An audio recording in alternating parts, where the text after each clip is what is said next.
Here. Erica? Here. Jake? Here. Gail? Here. Dale? Here. Vito? Here. Carolyn's going to join us Zoom. I think we need Tommy here for that, or Zach. Okay.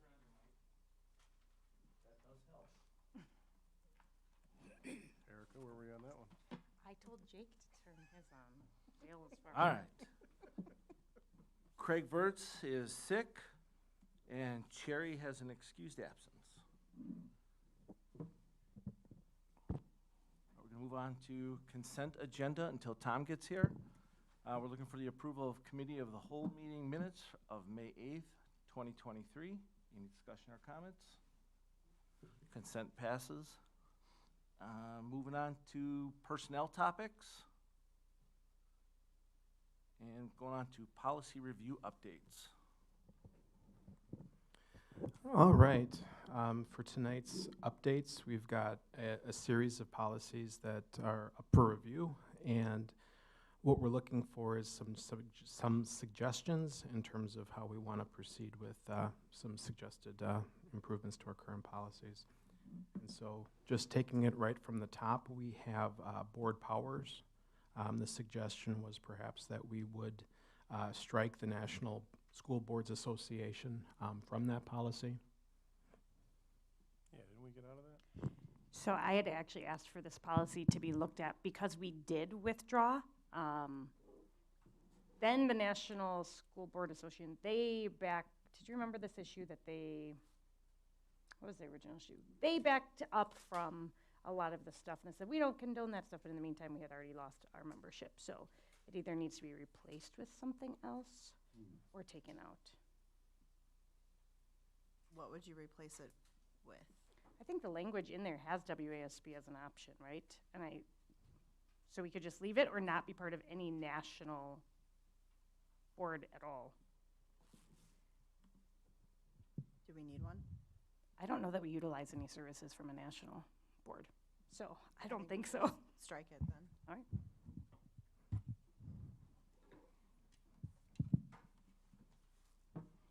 Do we need a motion to strike this, or are these just suggestions? I would think once we get to the end, we could make a motion for all of them. Okay. Perfect. All right, in terms of the next three policies, we can consider them as a group. There was some discussion about adding some language to include fake weapons that are facsimiles.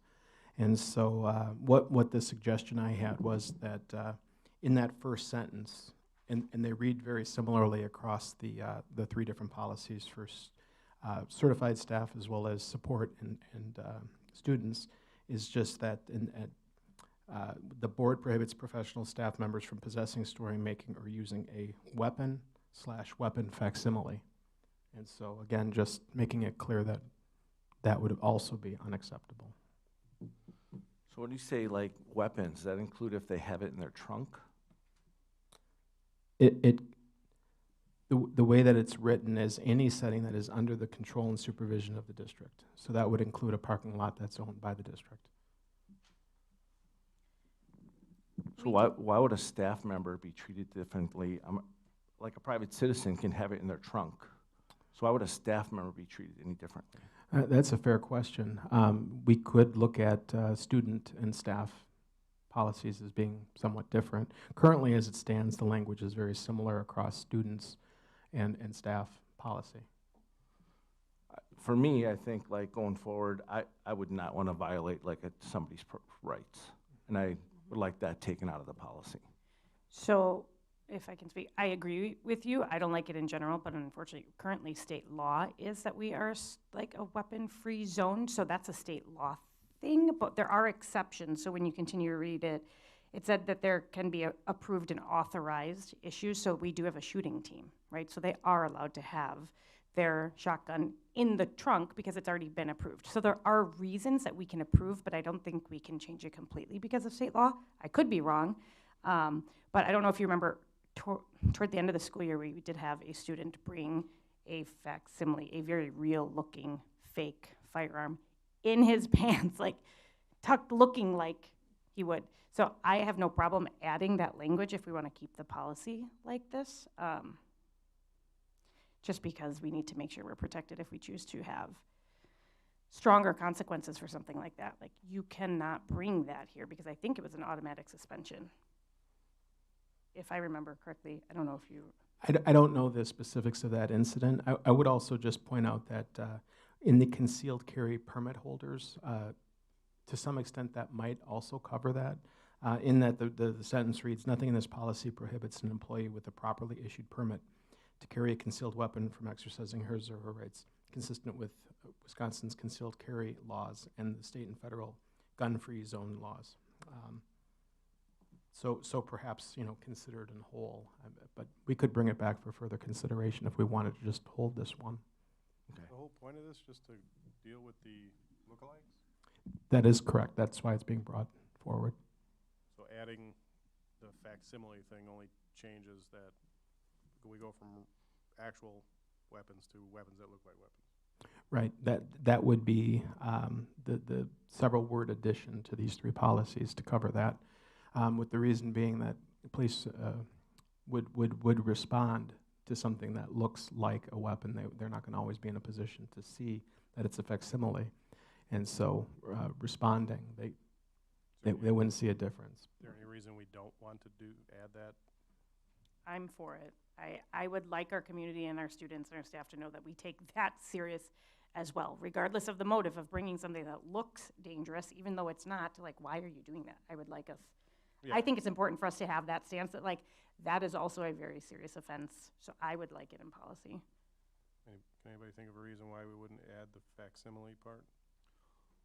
May I just ask one question on the student discipline policy? And as I'm getting new to this, is there anything in your student discipline or your student code of conduct that would talk about a toy gun, fake gun, that would sit different than a weapon? Because the weapons policy really gets into guns and knives, firearms and knives. But for toy guns, facsimile firearms, things of that nature, your pellet gun, your airsoft gun, whatever it is, it can be placed in your student conduct policy that is separate from a weapons policy that addresses more of what you would do and how you would respond. I have some familiarity with that, and that does not sit in a weapons policy. From in my experience, that is sat in the student code of conduct policy in my experience, student discipline. Do you think we should table this and have you look at it? And If come we up with could, something good? please, that would give us a little bit of time to take a Down look with at some that. policies. Are we tabling it in terms of all three or just student? I think we would want to table it in terms of all three so Got that it. we can ensure the consistency that we need across the policies. All right. We can certainly have that back to you in 2 weeks then when we get together with the board. Also, Steve, I think it mentioned in there about students in employees' cars. When would that scenario ever happen? Say that one again. I thought it said something in there about students being in like staff's personal cars in reference to weapons. When would students ever be in a staff member's car? On the way to the range? Certain field trips I've gone and been a driver with, like for small groups, that sometimes teachers drive their car. Okay. It does happen.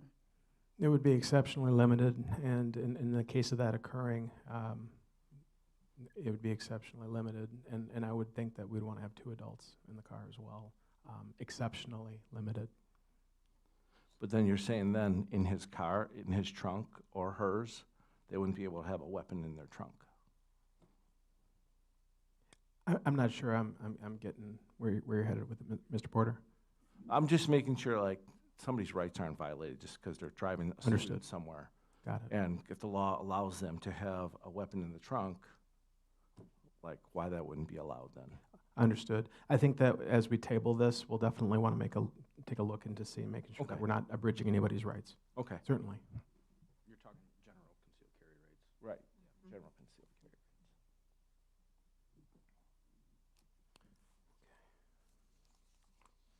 All right. In terms of the wellness policy 8510, this came up from our food service supervisor, Pam Harris. The policy itself is not to change. I believe we relatively recently took a look at this. Rather, I did include another PDF with the USDA non-discrimination statement, and it's just to be added as written to the policy. And that's something that's required for accepting the funds related to the program. We have to be non-discriminatory, and we have to accept that with the language as presented. Before we do that, can I just ask a question about the policy in general? Sure. Under staff wellness, it says the district will implement the following activities below to promote healthy eating and physical activity among school staff. Administration of flu shots and maintain an employee assistance program. How do those two things promote healthy eating and physical activity amongst our staff? I don't see a clear linkage between the two. So it's divided by the pages, but it's A and B. So staff wellness is at the bottom of page 2. Yep, I see that. Starts, and then I just don't understand what flu shots and an employee assistance program have to do with healthy eating and physical activity. I see exactly what you're saying, and we do have a policy in regards to employee wellness, and perhaps that could be considered in light to port those over. Okay. Everything else in here correlates to what the title of the section is, except for that. So No, good catch. Thank you. thank you. So this non-discrimination thing, if we were to set a policy, it includes including gender identity, sexual orientation, disability, age, all that stuff. If we were to set a policy in regards to the bathroom issue, does that mean that we lose the help from if they determine that it is what we're doing is discriminatory, does that mean we lose the funding for this? I would have to determine, I'd have to dig into that further to see what the impact would be on funding. And if we don't include this in our policy, we lose the funding? That would be my guess, but again, I would want to dig into that further before making a definitive statement. We should probably dig into that further. Yes, sir. Hang on with this one. Just the USDA does require a non-discrimination statement in that the policy, for instance, that you proposed, like if we did something in and around bathrooms as a policy, just using that as an example. As long as that policy is applied uniformly, then you would not be targeting a group. You would not be discriminatory in nature. We can certainly dig more into that, but the non-discrimination statement, it says that you're not going to pick on any single group. But as long as your policies are uniformly applied to everybody, then you're not signaling out a group. Okay. So that would be, one thing, and we can dig into that a little bit more. But USDA, any federal program is going to require that non-discrimination language in there. But that doesn't necessarily mean that another policy is signaling a single group out. Gotcha. Steve, can I have another question, or ask another question regarding food? Like, my kids won't like something at lunch. They know they're not going to eat it, and they'll say, no, thank you, but they put it on the plate anyways. Why do we do that? I did not come tonight prepared to answer that question, Sorry. unfortunately. Sorry. I think that is an age-old question. I think that's something that, as a building principal, I did see from time to time. But I can ask some questions as to why folks are taking additional food that they are not planning to take and ends up being wasted. Who would be the right person to talk to about that? Whoever oversees food service would probably have an understanding. I've been part of these discussions in the past, though, and the way the food program is written, you need to take your protein, your carb, your fruit, your veggie, and that then is what essentially needs to be on the plate when you're scanned at the end of the line. So if you're part of the federal food program, whoever's checking you out, scanning your ID, whatever it might be, those things need to be present then at the end of the line. I do agree with you, why waste food, but Right. that's what the federal program has required in my Okay, prior is it required? experience. Because our kids, my Right. kid, at least I was at parent night or parent lunch week, my daughter was hiding the food inside of her milk carton because she thinks she has to eat it.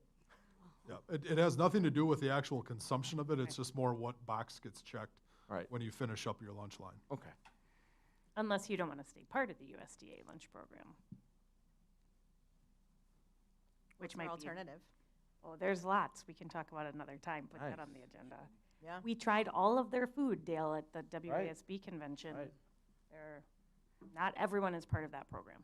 Perfect. I'm all for looking for new options. Absolutely. Thanks, Steve. Hey, my pleasure. Is Glad that to part of help. your Glad to policy? help. Yeah, I'm discussion? more prepared with food. Sure. All Tough right. crowd tonight. No, it's all good. Yeah, It's right. all good. We've got a couple of Neola recommended updates. We've got policy in regards to 100. In that regards to definitions, and these are pretty straightforward. There's some conversation around, which is often the case, around whether or not the policy would refer to bylaws and policies, or whether it would include administrative guidelines. From my perspective, I tend to always be a little bit more inclusive in that regard to make sure that policies, administrative guidelines, and bylaws are all in alignment. So I typically suggest that we would want to include administrative guidelines in that regard. As far as how an administrator is defined, I don't see anything particularly objectionable in any of that. Whether the administrator is defined as administrator based on the type of contract that they have or who they report to, or whether they're head of a department. Those are all pieces, but also naming the specifics as to who is considered in a general sense an administrator. That definition is involved with that, as well as how the district administrator would be referred to, whether that be a superintendent or district administrator. Again, there's some flexibility in that regard. It's just more a matter of formality. We've got two pieces that were added in terms of legal notice with regards to newspapers and publications for the board consideration, as well as what official newspaper we would go with. But those don't invite choices, really. They're more or less updates to policy for consideration. And so if there were any questions on this policy, I'd be glad to do what I can to assist.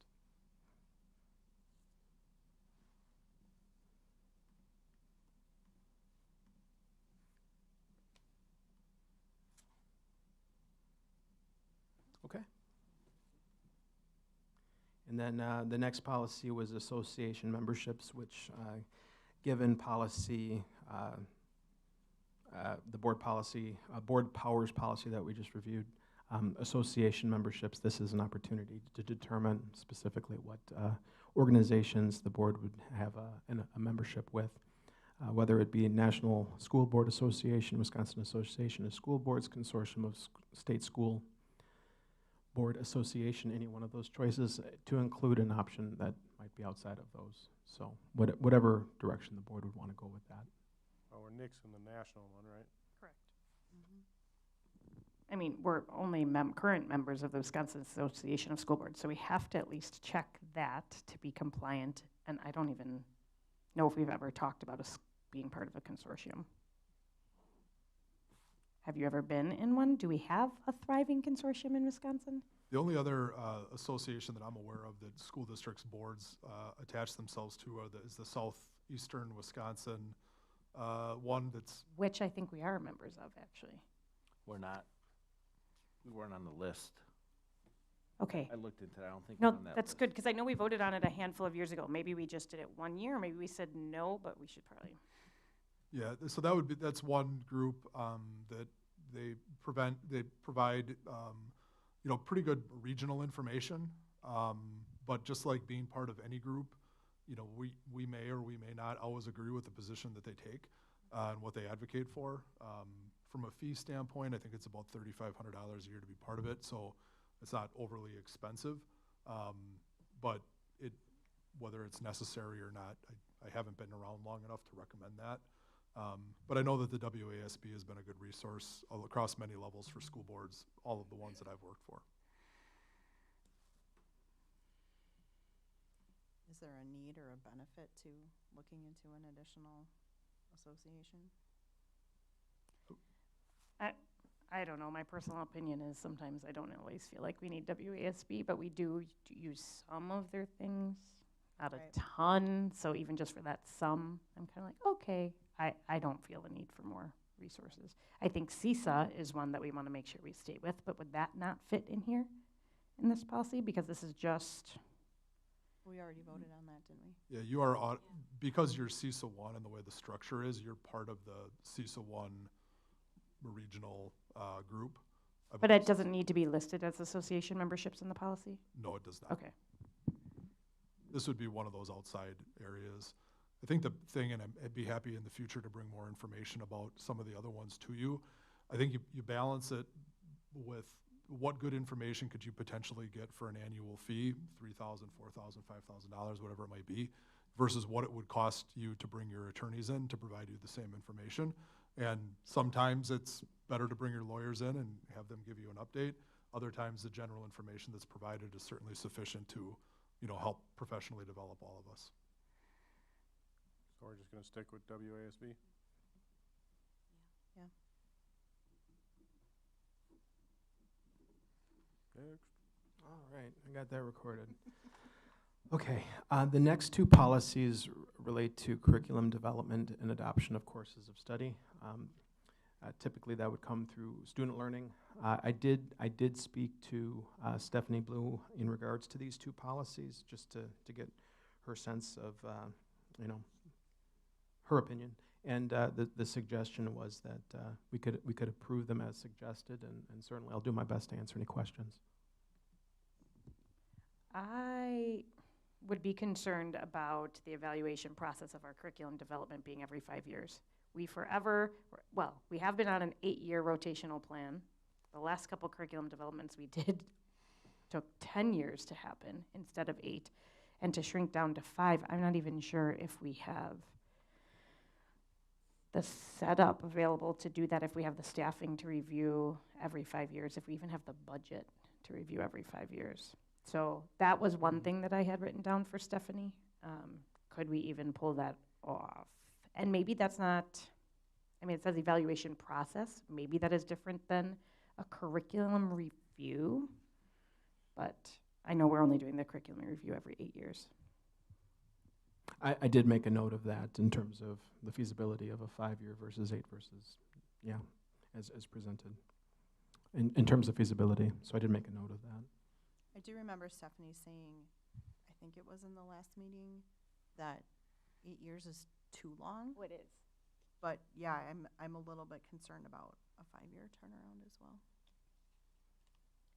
These are tough, particularly with some of our programs that do have the potential to become a little bit more dated over time.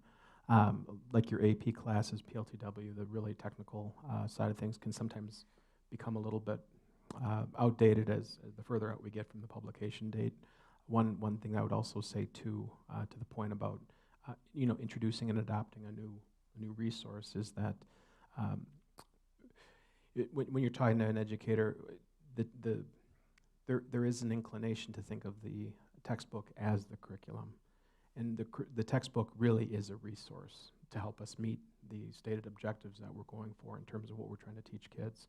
And so I would say that thinking about resources, it's best oftentimes to cast a pretty wide net, because a lot more can be brought to bear when it comes to the resources that a teacher brings and identifies as useful in the classroom.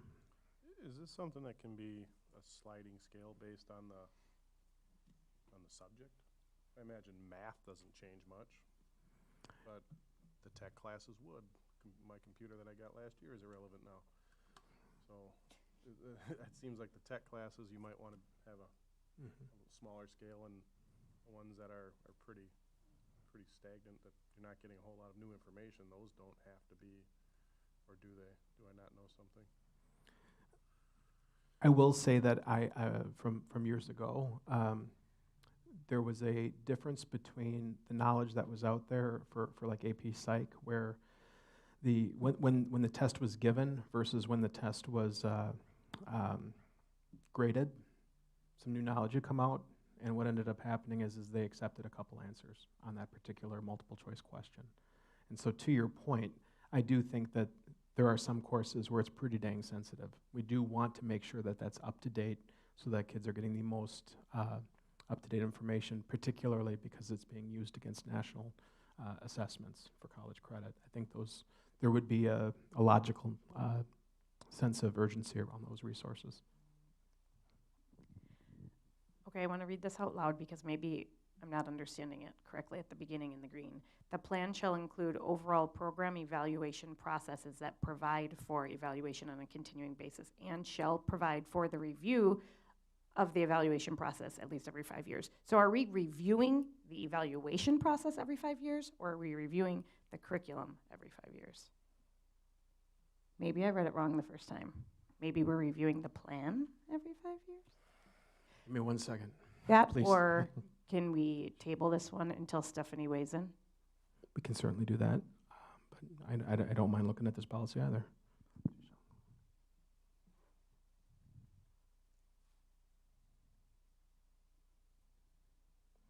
It does look like that's redundant in a positive sense. They're reviewing the process as well as the curriculum.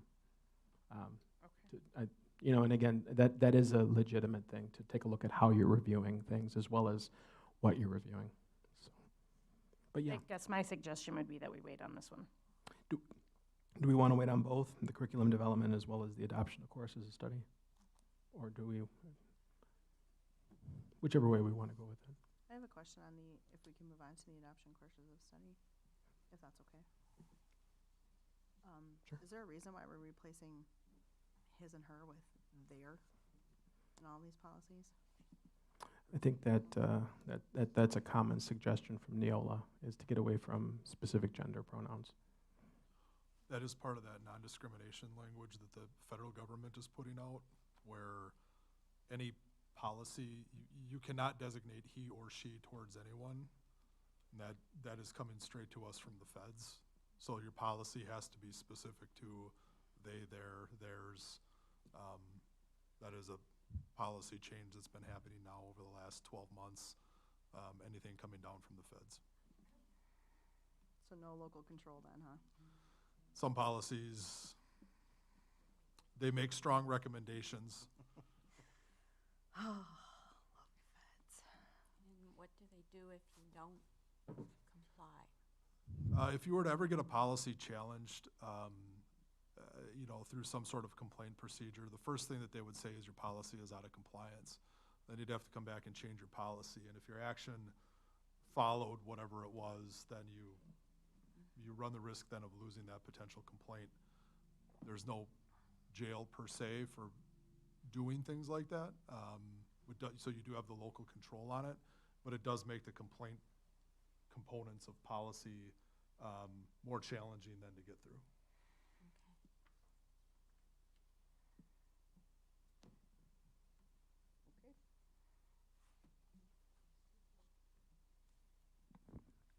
I actually don't see any problem with passing the adoption of course studies independent of the curriculum development. I don't think they necessitate one another necessarily. Necessitate necessarily, is that too much? No. That's what I heard it. Wait. Do you know how to use English here? If that's agreeable, we could bring that to the board. Yes. All right. Then the final policy that we're looking at is special observance days. And we're just looking at pretty much additions, some additional language in regards to Arbor Day and when that would be celebrated. And then the addition of September 11th would be added. And just some updates to the statutes.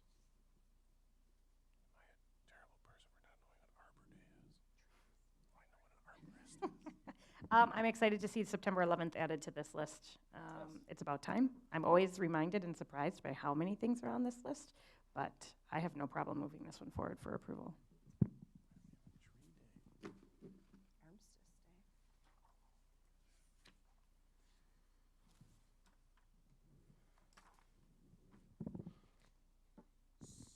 So we've gone through them all, right? So I would make a motion that we move all of these forward to the full board with the exception of the weapon collection of policies as well as the curriculum development.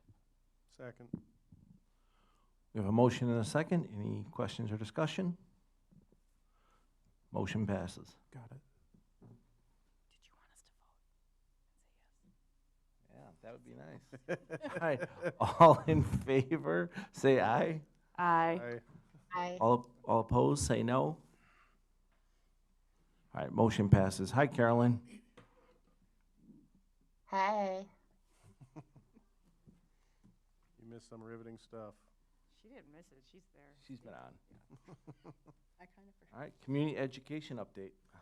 All right, for the community education update, this is a program that's open to all learners. It's recreational learning as well as skill-based topics that range from arts to crafts, science, foods, and fitness. And this report is an update from June of 22 to July of 22, excuse me, to June of 23. In total, there are 37 program offerings for community members 18 and up, and then 18 offerings for children kindergarten through 6th grade. And so we do have a breakdown, which is pretty even across the age groups in terms of the ages of the people that are served by the program. So that's a notable positive. Communities that are being served include Heartland, Oconomowoc, Waterford, Milwaukee, and Franksville. Michelle Lemaster has a craft class at Big Bend, and it's a popular offering. And this year she added a secondary offering for students in grades 3rd through 6th, as she had some students that were starting to age out of her original program. And so the hands-on type classes like glass fusing, barn quilt painting, cake decorating, and the exercise classes like yoga and line dancing have been popular. The free indoor walk sessions that have been hosted in the winter months are quite popular, and those were 20-plus walkers every Sunday afternoon. And the program was extended into March because it was popular. The program will be looking to hire 2 high school students to assist with the program, as both the high school students who've been in the program, Joe McNulty and Malia Olson, will graduate this month.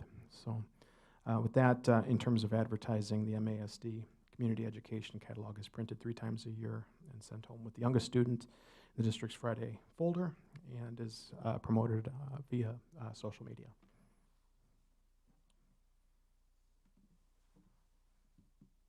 No action is required. It's just an update. I was a little upset to see that the cake decorating was maxed out, but Did you try to sign up? I'm totally doing the barn quilt painting next year. Sick bank usage? it's awesome. All right. No, I need one for my farm, so I'm like, oh, I'm totally doing this. Shout out to Mrs. Lemaster and Mrs. Teeters that do those art classes. My girls do them, and they are always sold out. So if you don't get your kids signed up right away, they have a waiting list. They've opened up extra days for it, and they're just booked, and they do the coolest things. That's awesome. Good stuff. Okay. Sick bank usage. Last year, the school board created a new provision for catastrophic leave. When staff sometimes will run out of sick leave and they're faced with a really, really tough situation, they can apply for an additional 10 days of leave. And so the first 5 days is provided by the district. If a second group of 5 days is requested, then that comes from the employee's sick bank for the following year. And so those come to the Director of Human Resources, and then they're reviewed, and they're approved in 5-day blocks. And so during the 21-22 school year, there were 3 staff members that applied and made use of the program. And 2 of the 3 just were looking for the 5 days that were provided by the district. We do keep track of that so that if there was an additional request, then it would go to their second block of 5 days, which would come from their following year's bank. So we do keep track of that. For this last year, we did also have another staff member who applied for the full 10 days, and that was approved. And so the program has had limited use, which is good, because catastrophes and crisis is nothing that anybody would wish on anybody, but it has been helpful to staff that needed the additional support.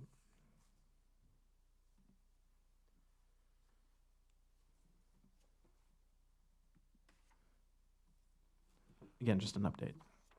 All right, starting teacher salaries? All right, just to provide a little bit of history. The last 2 school years, we've utilized a process for awarding salaries based on bachelor and master's degree attainment. For those that are coming in with a bachelor's degree, the base is $44,500, and for those that are coming in with a master's degree, they came in at $48,000. And so oftentimes staff are coming in with a little bit of experience, and so what we would do for each year of completed experience is to add an additional $1,000 to the base, and that would be their offer. And so, just as an example, a staff member coming in with a bachelor's degree with 10 years of experience, with no other unique factors, would come in at $54,500. And so that's the process for thinking about salaries. Now, this process was put into place in 21-22, as there were staff members who had been here between the 5 and 10 year range, and they had not yet crested $50,000 in terms of their yearly salary. And so this base began to correct for that in terms of the stagnation that had occurred. And now, fast forward to today, we are starting to see districts move towards a starting salary of $50,000. And so, obviously, that creates notice within us, because we do want to make sure that we're able to collect and retain, to hire and retain the best staff that we can. And so, with districts moving towards that 50,000, it's definitely something we're going to have to think about as we get into the state budget, and once it gets settled, the state biennial, to take a look at staff that are coming in these lower compensated spots. So in preparation for tonight, we took a look at staff, and we broke down the salaries. And just to provide a little bit of explanation, staff that are earning currently under $44,500, those would typically be job shares and part-time folks. That's where those numbers would come from.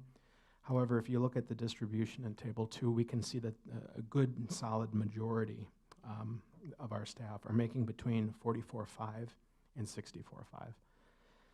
And so that is definitely something to take into consideration against the fact that we do have districts that are now starting to move their starting salary up. And I think that's a trend that we're going to continue to see as we go forward. That's just something that we're going to have to pay close attention to. And so the other thing that I would point out is that in this hiring season, we've also hired an additional 9 teachers that are making less than $50,000 as well. But again, we're trying to keep things consistent, and we're using our model to do that. So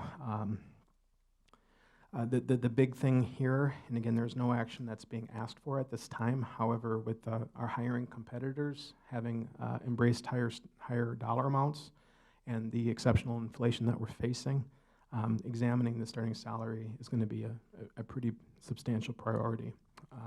The other thing that I would say as well is typically when starting salaries are adjusted, that has the potential to be, that's something that we want to think through very carefully, especially for folks that have a few years in meaningfully differentiating between brand new hires and folks that have been with us for a few years. Those are things that we're going to want to be highly mindful of. And so we'll be able to know more, and I'll be able to bring back a much more fleshed out proposal once the numbers are more clear from the state budget. That was going to be my question, is how do we decrease compression? I mean, if you're bringing up that base salary, are we going to have a formula to reduce the compression from those who have been in, 1 to 6 years-ish, so that they're not getting the short end of the stick on this? Correct.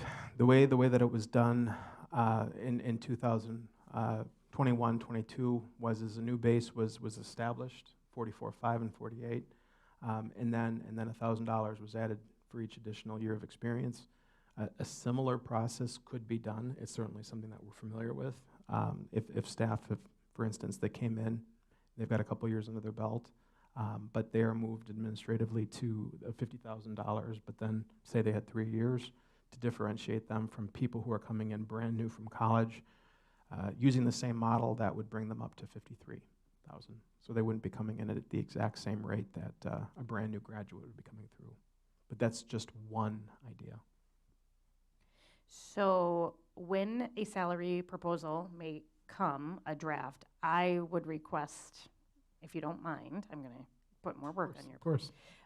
That you would bring an update as to how we are doing in adjusting those staff that we have been targeted. I mean, Susan, before you got here, it gives us a very comprehensive list of pretty big disparities of people that have been here with a lot of experience that haven't been made into comparison levels. Like you were talking about hiring and retaining. I want to make sure that we're retaining, because we hear from staff that have been here for a long time that haven't got raises in a really long time, or so-and-so's making more. So I would like to make sure that before we address the starting pay again, because we did just do this, and I'm not saying it's competitive.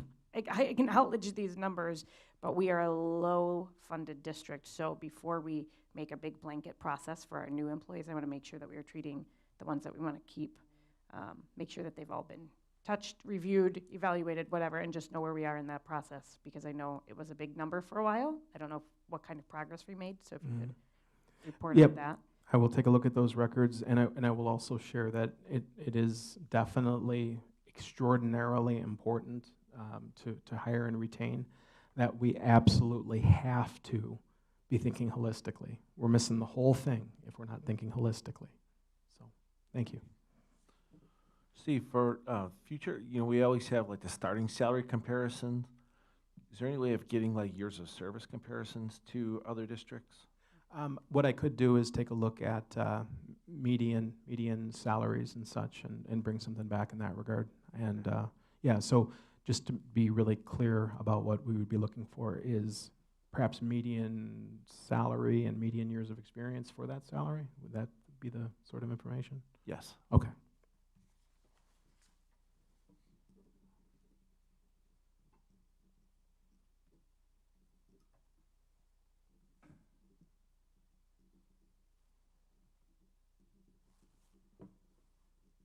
Stephanie here. Thank you. We're 4 minutes. We're Thanks, 4 Steve. minutes ahead. Killing Now we this. have to sit here and wait. Ah. Everybody just yell. Who's next? Stephanie?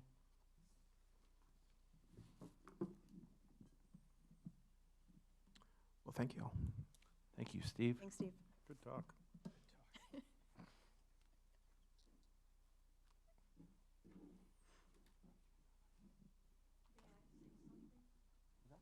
Ask Dale. Dale. Yeah, we got 3 I'm minutes. sorry. You want to do citizen comments?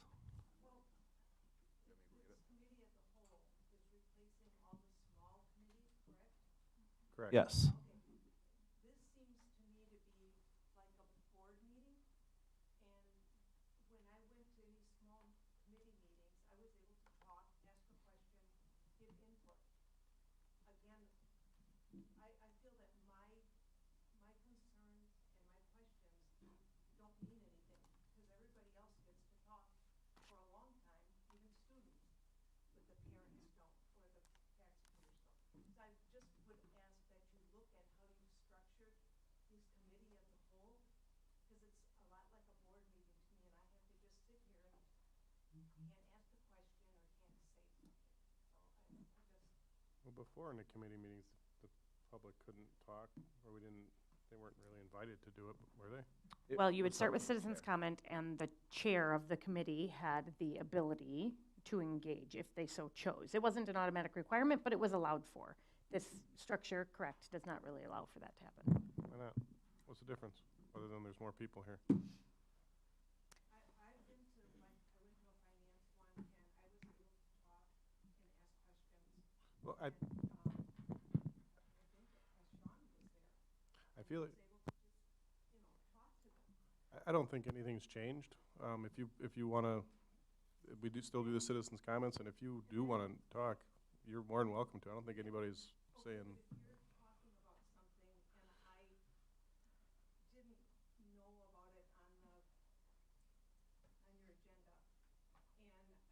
like say if somebody says something and I was like, oh, but what about this? And this isn't real relaxed. I mean, I know that there's other boards that have the committee of the whole, and they let people, like, you can raise a hand. I mean, I don't mean get out of order or be belligerent or anything, but they can ask a question. Absolutely. I think we can still do it. Can you? Yeah, I think we can. I think you're more than welcome to. Okay.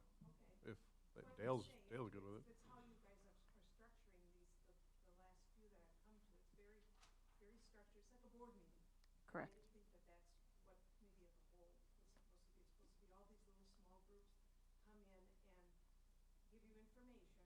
It's information gathering and that, and it, and I would think that the community should have a little bit of say if they want to. I did request for for a committee structure policy to be brought back. It hasn't, I don't think, been brought, because we don't have a committee of the whole designation at all in our policy, because, I mean, for Vito to say, well, yeah, you can. I said, well, I don't know if we can say that because we don't actually have a policy laying out a structure of the committee of the whole. It's still written as committees. So I think we need to look at that and define that if this is a structure we're going to continue in, because it doesn't make for quite so fluid of discussion, but that's also not necessarily the norm in districts. I've lived in a lot of districts. You go to those board meetings, you don't get to speak until it's over. Like, you make your citizens comment and then you catch board members after. Like, it's not necessarily the norm that it's a dialogue. I think we have a small enough community that our committees have been able to make that happen, but I don't necessarily know that it's always the norm. But I hear you. This is definitely not that same sort of structure, but I don't think it's been well defined either. Over the next weeks, we can look at the committee's bylaw and pull that language out. We can also review then the citizens' participation policy bylaw at one of our upcoming meetings. All right, student learning. Hey, how are you guys?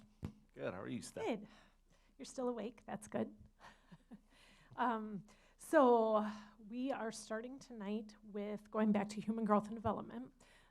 So again, just a few things that I want to remind the committee of, and that is that the last time that I was here, I did a presentation on the committee, the community committee's request, and what they were wanting to be brought forth. At this point, it is really time for the board to make a decision on which direction that we are going to head with a resource.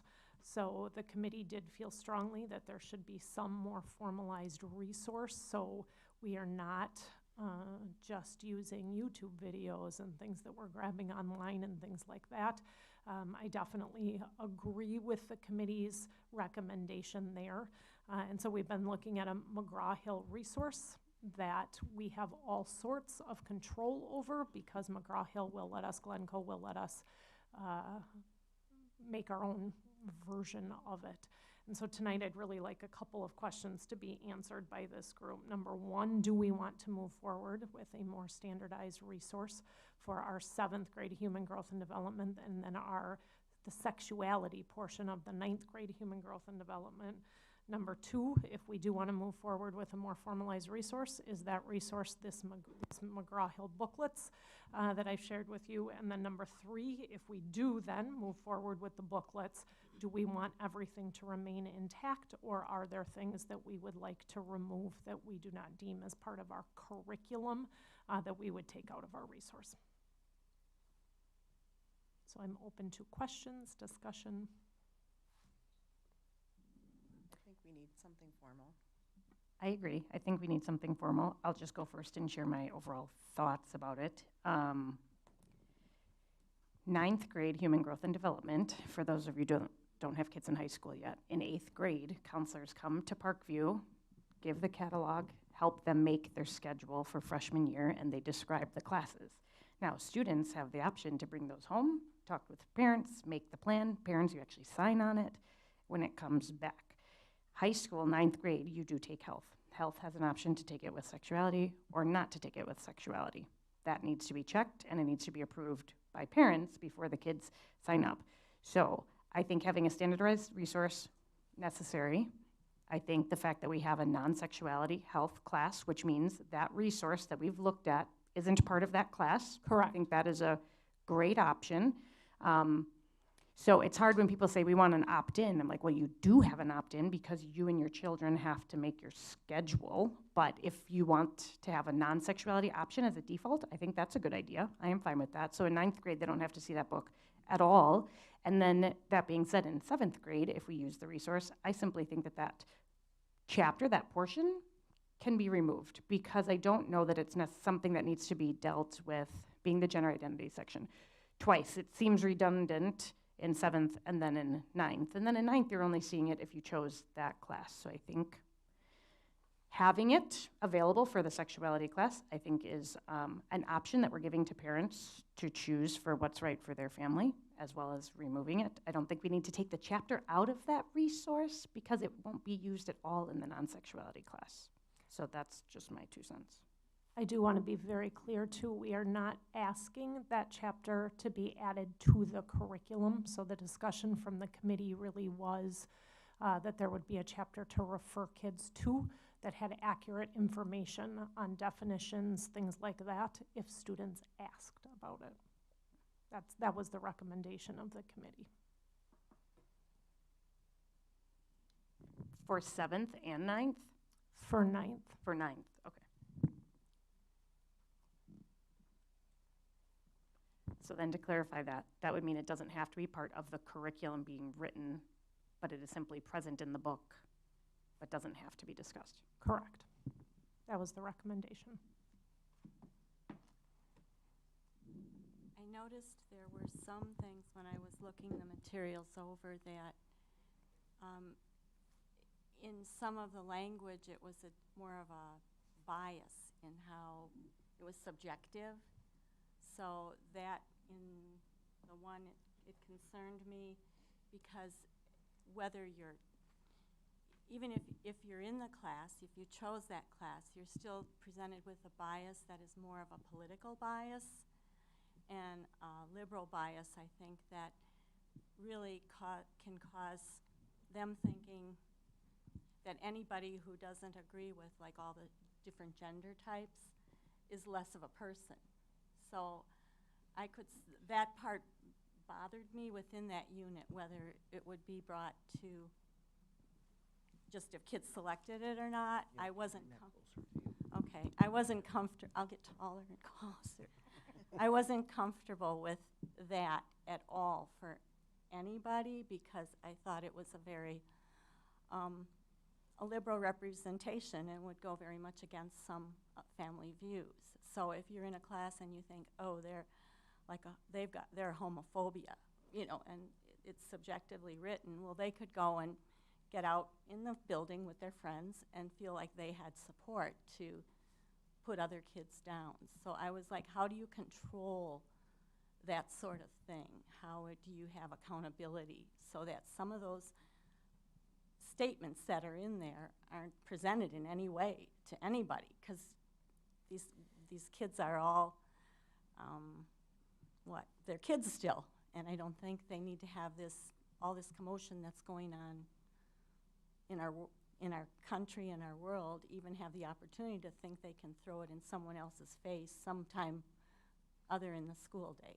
So. And clearly, I think that is the discussion of the board and the decision of the board because nor can the health teachers at 9th grade, if we leave that chapter in there, necessarily, like I said, the intention is not to teach that chapter. It would be in there to say if there's questions, you can take a look at it there. But the board has to decide their comfort level with whether or not that chapter should exist in the book or be removed. Yeah, and I guess being a teacher, I wonder, you know, like I know some people will hold to being accountable for not sharing, but then there's others. So how can you, as best as possible, hold everybody accountable to not? Can anybody figure out a way to teach gender identity in a non-biased way? Because I'm like, I just think with our bathroom policy we're going to be working towards, you want to stay as much on the biological gender information, you know, like that way, approach it biologically, female, male, give them the facts. And if there's further discussion or individually, because I know there's all different home situations, but I just, yeah, I totally wasn't comfortable with that. I felt like it would be better to have a group look at it and have the criteria for what is our purpose? What do we really want 9th graders to know, you know, in this day and age? And yeah, because some of it, like, I mean, it talks about an episiotomy in part, and I was like, do they really need to know? I don't know. As a whole group, do they need to know some of that information? It just didn't seem like takes away from where they're at in life. So I would be more comfortable if it is chosen that we just figure out a way to have it align with other policies and criteria so that it's consistently represents the views of the community and the families, and pull out some of those, like, pull them out and get it. Because I know how hard it is to figure out curriculum, to work on it. I know that firsthand, and I know you put a lot of work into it, but I think it would be worth taking the resource and dissecting it, kind of, before we move forward with something. Okay.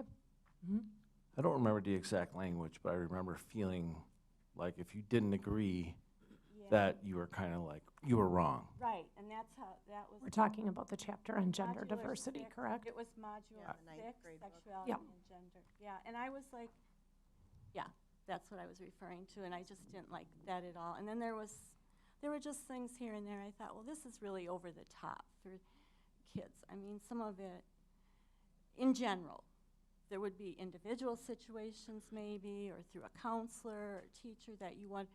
And, you know, some kids come with more baggage in life. They don't have home resources.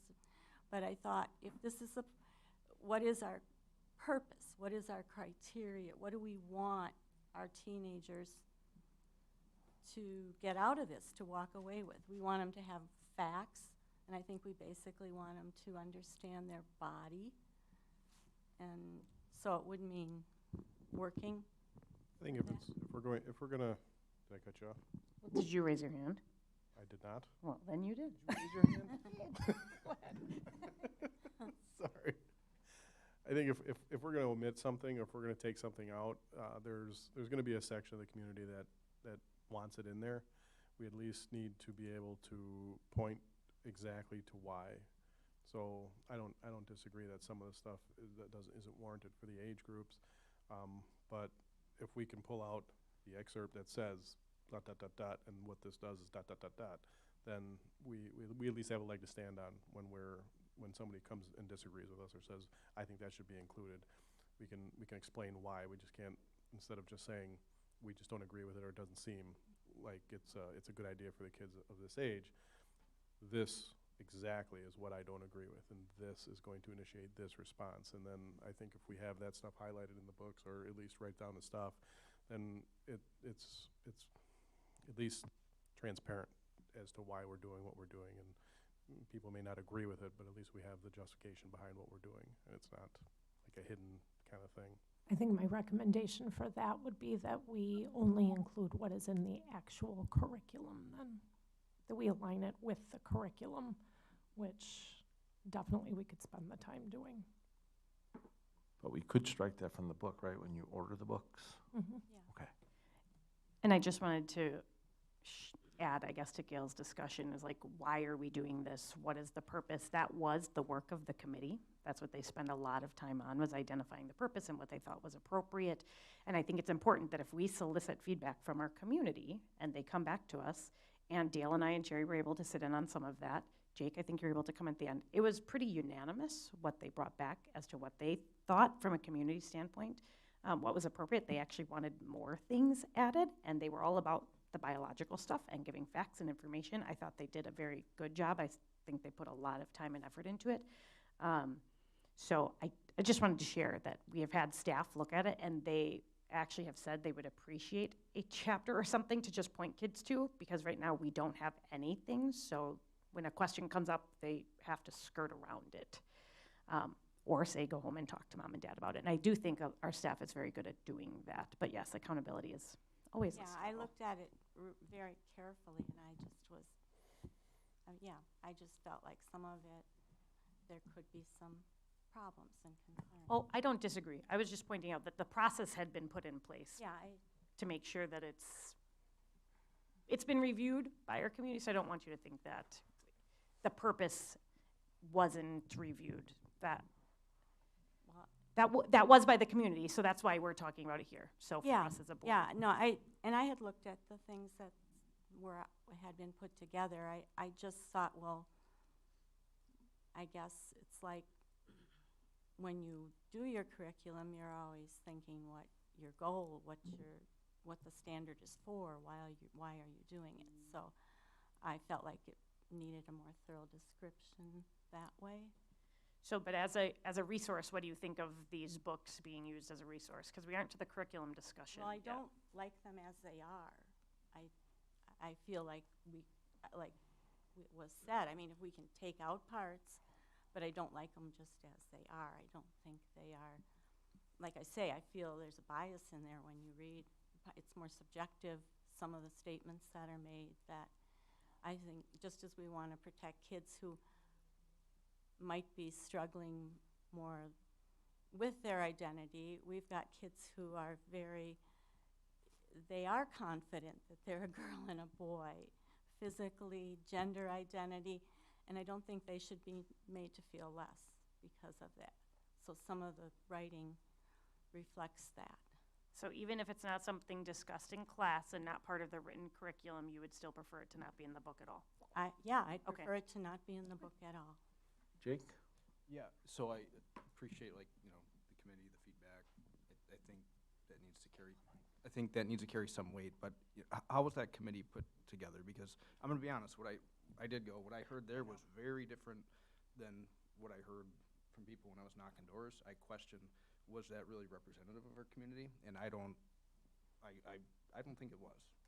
So that's funny, because I we thought the gotta- very thing when you were there is like, oh, Jake's gonna think this isn't a diverse sampling. But knowing all of the people, because it was so unanimous, but It knowing the absolutely- people It there, absolutely wasn't diverse by any definition you well, want to use. their outcome was not, but the people that were there Out- come from very diverse backgrounds with different beliefs. I disagree with that. So the committee was chosen, we put things out in Key News, and it was people that came forth and wanted to be part of the committee. So not, and I get it, you can't twist people's arm and make them do it, but it was not a random sampling from the community. Right, it wasn't random, but there are requirements, right? Like, you do have to have medical professionals, you do have to have clergy. So there were like different, I guess maybe that's what I'm trying to get at, is that it was diverse in terms of backgrounds of where people are coming from. So maybe, Some of those people weren't there when I attended. no, unfortunately, it was a very small group when you were there. We Okay. were missing quite a few, yes. That is true. We were missing. I think the reality, Jake's got a good point there, where it's the reality of representative government is we want to bring in everybody and see what they think, but we all got voted off what we think. So, and I mean, I'll talk to anybody and have anybody sway me. If what they say makes sense, I'm happy to move my position with new information, but without being given new information or reason to change my mind, I'm gonna go with what I think, not what a group of people that happen to come out because they want to make sure that they are heard. It's great that they're doing it, and I hope they tell me something I don't know. But in the absence of that, I'm just gonna go with what I think, and I'm going to make sure that the people that did check my box in the ballot, they're, because of how I do think, I'm gonna stick with that. So I kind of see what you're saying there. It makes sense. I think there's a lot of value in those, in having the people come together, so you can get a good idea of what people are thinking, but it's a part of it, not the whole thing. Just my 2 cents.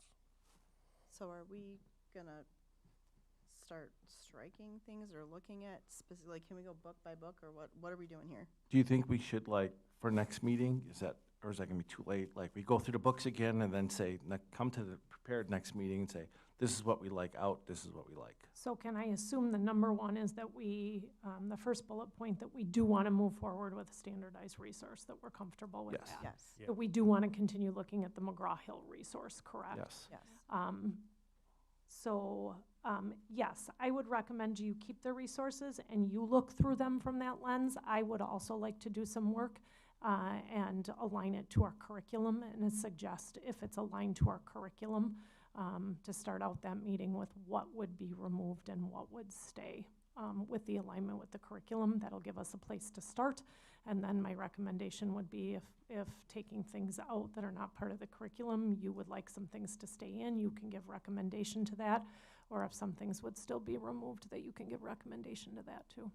Does that make sense? Yes. Can I ask a couple questions? Absolutely. Specifically about the book? Yep. So I'm looking in the 7th grade book, the Teen Health, this one. Yep. In chapter 2, which maybe this is a moot point if we end up removing this chapter. But it has a resource called the Trevor Project, which I was not familiar with at all until I looked it up because I read it in this book. And I just have some concerns about this being a recommended resource for a couple of reasons. One, I don't know a lot about it. I do know that it's a hotline for LGBT youth who may need some help. There's counselors attached to it. There's a suicide line. But the thing that greatly concerned me, well, two things actually. So I was on the website, and every couple of minutes I would get a pop-up, and it would say, you can quickly exit by tapping 3 times. That to me is concerning, because why are we trying to quickly exit something that's supposed to be a positive resource for children?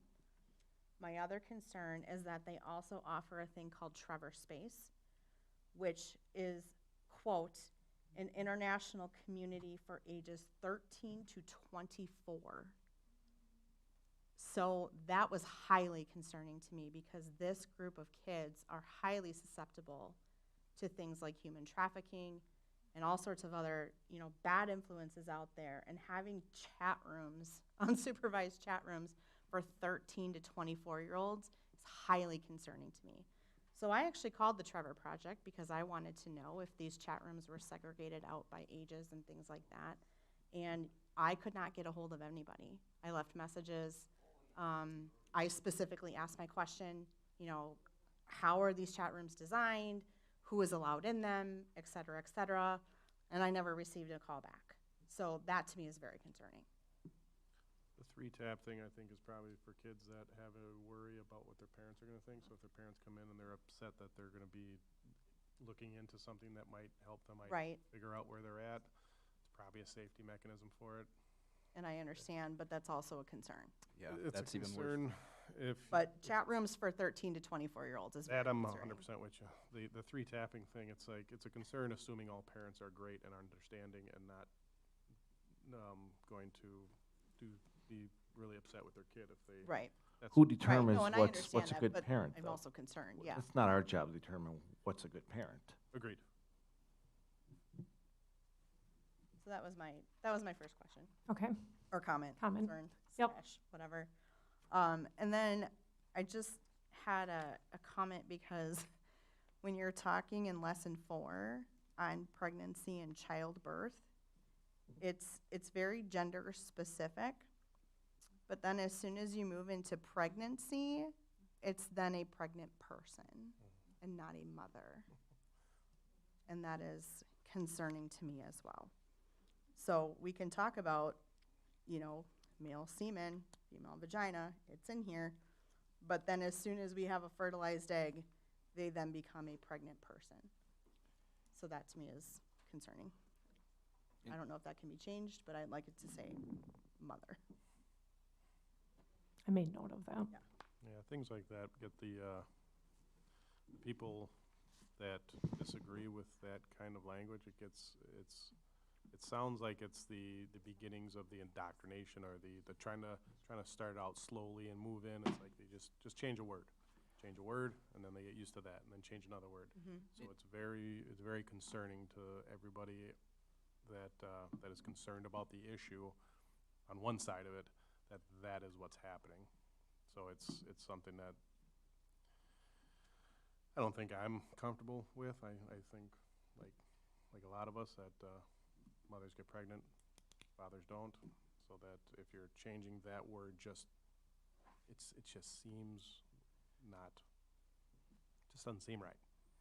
So anytime I see stuff like that, especially in the books, we looked at it with a lot of the chapters where it was like super obvious.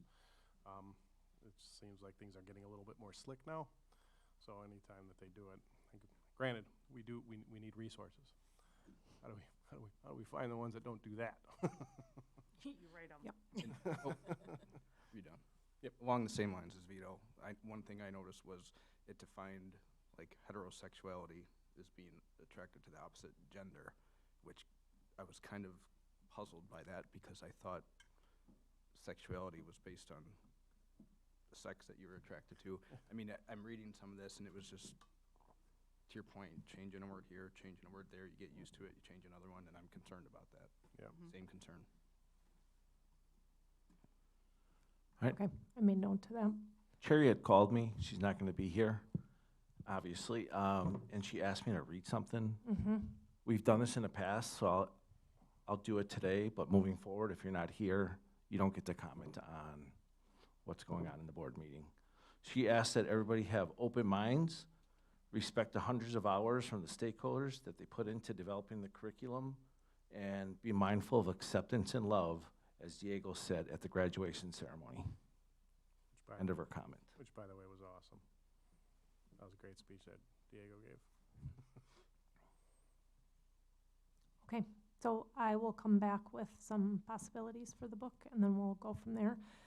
Just timeline-wise, our human growth and development units are not taught until a little bit later, and I would rather do this right and make sure that it's a resource that people are comfortable with, that we will use for years to come, because we don't want to be doing this again and again. So I'm not worried about timeline for this. I just want you to know.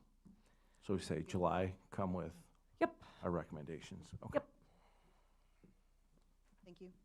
Yeah, thank you. K-5 math pilot. Yeah. Can't be controversial, right? Lead with the hard stuff. I don't say that anymore, Vito. But Word questions. okay, so K-5 math pilot. During the 2022-2023 school year, we were in the research year for really K-6 math. We were in the research year. And so our teachers spent a lot of time looking. Wisconsin does have new state standards and some shifts in mathematical thinking that came out since our last curriculum adoption. So we did a lot of work unpacking standards and looking at those mathematical shifts. We, in the last year, one of the last years, using our everyday math, permission was given to the teachers to really try some different things. We had some teachers that were trying more of a workshop model with math with the resource we currently have. We were doing many more thinking tasks in the classroom, which is about students getting around a whiteboard and being given a task and have to figure it out on their own and then go back and learn some things with it. In addition, with the addition of our math coaches this year that we have with our ESSER funds, a group of teachers and our math coaches put together a math instructional framework that we are going to move forward with to tweak some math practices happening in our district. No mystery that we're not thrilled as a district with what is happening with math scores at the high school level. I don't think that the high school should own those scores alone. We've been having a lot of conversations as a district about when those scores start to dip. We start to dip around 5th grade in math as a district. We have pretty solid math scores, K4, and then we definitely experience a dip. And so a lot of time was spent by our math coaches this year really looking at why that is, and maybe some different instructional practices that we need to be embracing when it comes to math. And so this mathematical framework that I put out there for you is what came from a year's worth of work in that. And then we ended the research year taking a look at, really starting in around February, taking a look at a lot of resources. And we have narrowed to 3 that we would like to pilot. We're going to pilot them K-5. So even though our 6th grade teachers were heavily involved, and our 7th and 8th grade teachers and our algebra teachers were heavily involved in the standards work and building the instructional framework for math, we are only piloting. There's a newer resource that's been put in 6, 7, 8, 9, also 5th grade, but we are going to pilot. There is a group that still wants to pilot in 5th grade to see if we should be bundling K-5. No decision on that yet, instead of continuing with big ideas there. So the 3 resources that we are going to be looking at, or we'd like to pilot, our Envision Savas. It's a new resource that's got a 2024 publishing date on it. iReady and Bridges Mathematics. These are programs that you'd hear a lot of districts in our area embracing and doing very, very well with. All three resources have the highest ratings on EdReport, which is a online resource that we can use to go on and take a look at instructional materials and which instructional materials are aligned to the standards the best and aligned to instructional practices that we'd want our teachers to do. All in all, I think we had about 7 companies come in, and we very, very, very strongly as a team believe that these are the 3 that we want to move forward with. We do on Thursday of this week, June 15th, have about 40 pilot teachers coming in to just listen to our snippets from each of these companies, and then we're going to have about an hour work time in between. So we'll listen kind of what you sat in on with social studies veto a couple years ago. We'll do an hour presentation with the company, and then we'll kind of do an hour of time to digest, talk about it, and then at the end, each teacher, each pilot teacher, grades K through 5, are going to put in the 2 that they would want to pilot. Our teachers will only pilot 2 of the 3, even though we have 3 resource pilots going on, because we don't want kids. I don't think it's in the best interest of kids in math to transition that much from program to program. It's going to take a great deal of time this summer for our math coaches, myself, Michelle Ziegler, to sit down and make sure that we are making sure that kids are moving from one resource to the next without skipping any important parts of math. That's going to be more important than it was in social studies, to make sure we're doing that. So each teacher will do a first trimester pilot, a second trimester pilot, and then all in all, we'll discuss those 3 resources. That is, unless our teachers come in Thursday and feel very, very strongly about not liking one of the 3 that we've chosen. I really do not feel like that will be the case, but want to say that at this point. So those are the 3 we would like to move forward with. Technically, the pilot process does not need approval by the board. We've generally informed, but definitely would take any questions or any concerns. Carolyn? No, I'm good. I think we're Okay. talking about the pilot process next. Right. Okay. Next thing on the agenda then is the pilot process. So a board member had asked that we put the pilot process on the agenda. I just put on the memo there for you kind of what's involved in that process, even though we say that the pilot is kind of within a year. We get ready for the pilot really within a year, and then we go to the pilot a second year. So I'm definitely here to answer any questions that you have. I just think like when piloting's going on and parents hear about it or community members and they have questions for us and we have no idea like about the materials or anything like that, it looks really bad, a reflection upon us. And we get asked, how is that going on in your classrooms? And you didn't approve it. So what do you think would be an answer to that? I guess I'm looking So for a little direction on, I mean, we definitely can bring back many more updates or do kind of a mini, what our teachers are doing Thursday on the math in July or August. I'd recommend that pilot programs, all the materials should be presented to the board for approval before the pilot program gets implemented. So that way the board has an opportunity to look at all the materials that are going to be presented to our students in class. That would be 3 different full courses for math that we're all gonna.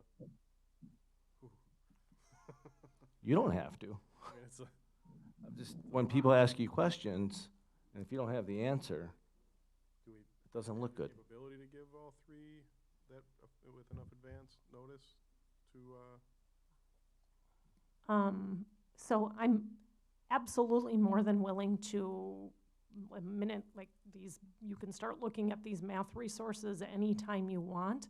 There is a definite reality of the timing of things for this that I believe would make it really difficult to keep a curriculum cycle going like it needs to go and have the time for everyone to look at 3 resources the way we did like the McGraw-Hill at the end, to do 3 of them and then give feedback for those 3 of them. And then I'm not sure, like that's mine and Michelle's full-time job. And it's a lot of work. So as far as sharing it and giving up more frequent updates during the pilot, yes, I think it will be very difficult to put every single thing in your hands that we're piloting.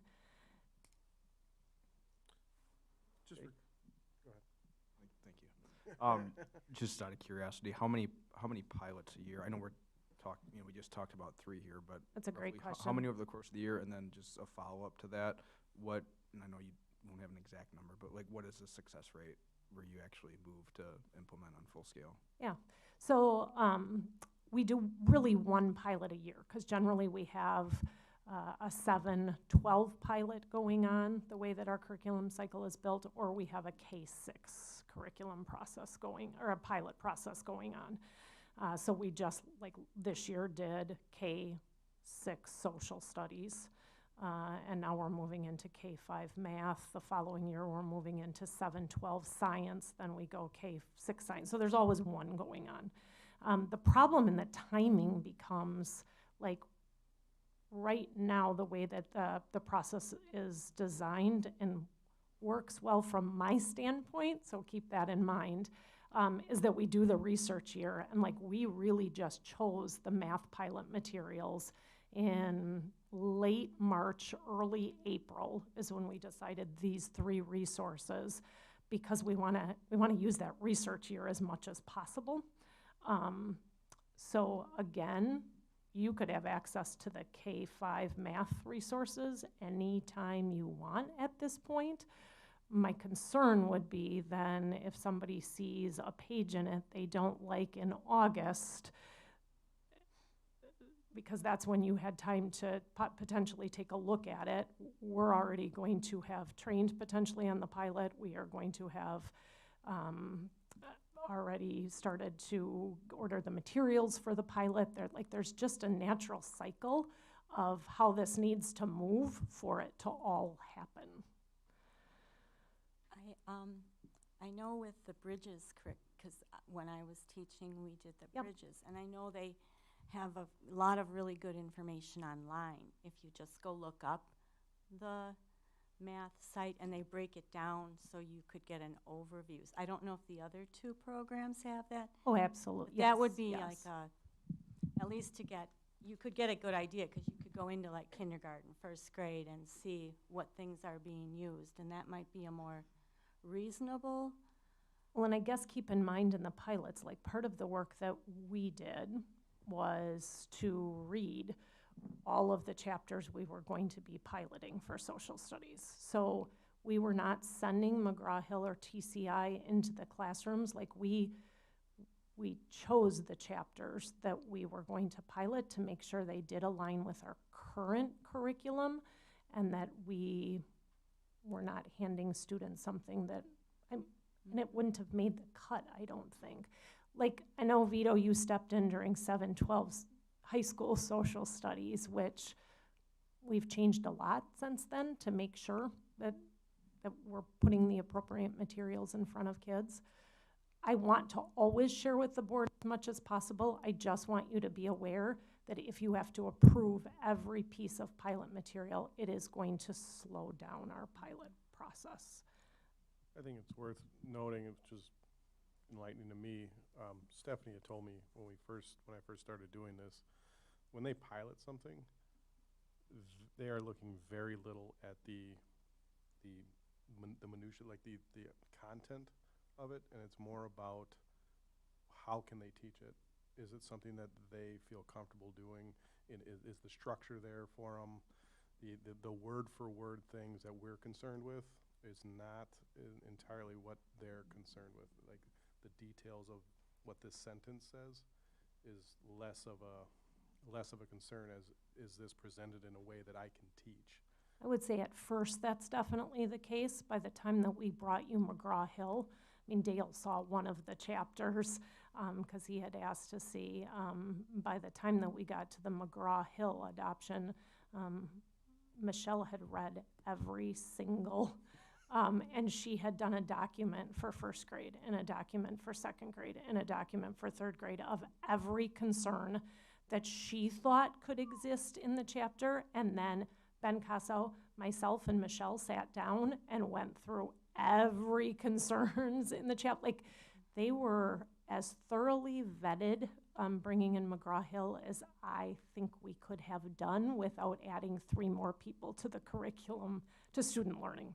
That's not how that was 5 years ago. It was not.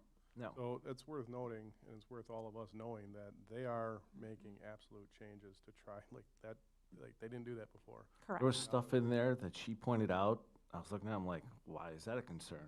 Because she brought every Right. little thing that she thought there would be Fine-tooth a comb. concern with.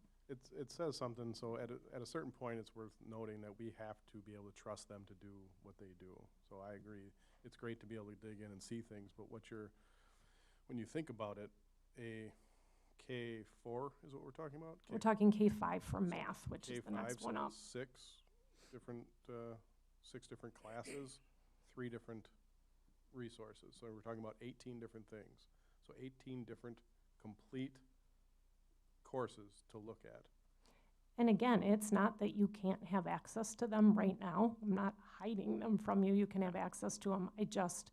I'm going to encourage you to think through also just the logistics of Like with what Bridges, Vito there's was saying. 8 binders for each grade level, plus, I mean, you big binders, you know, that go for number corner, and then you got binders for the math, for the actual lessons you're teaching, so. So if we had to wait to pilot you That guys would to go be- through. Listen, I never get questions about math curriculum.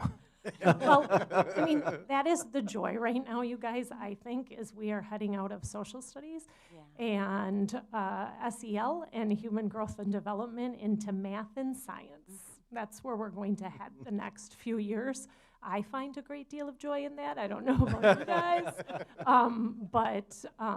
We've made it through, and we learned, right, Vito?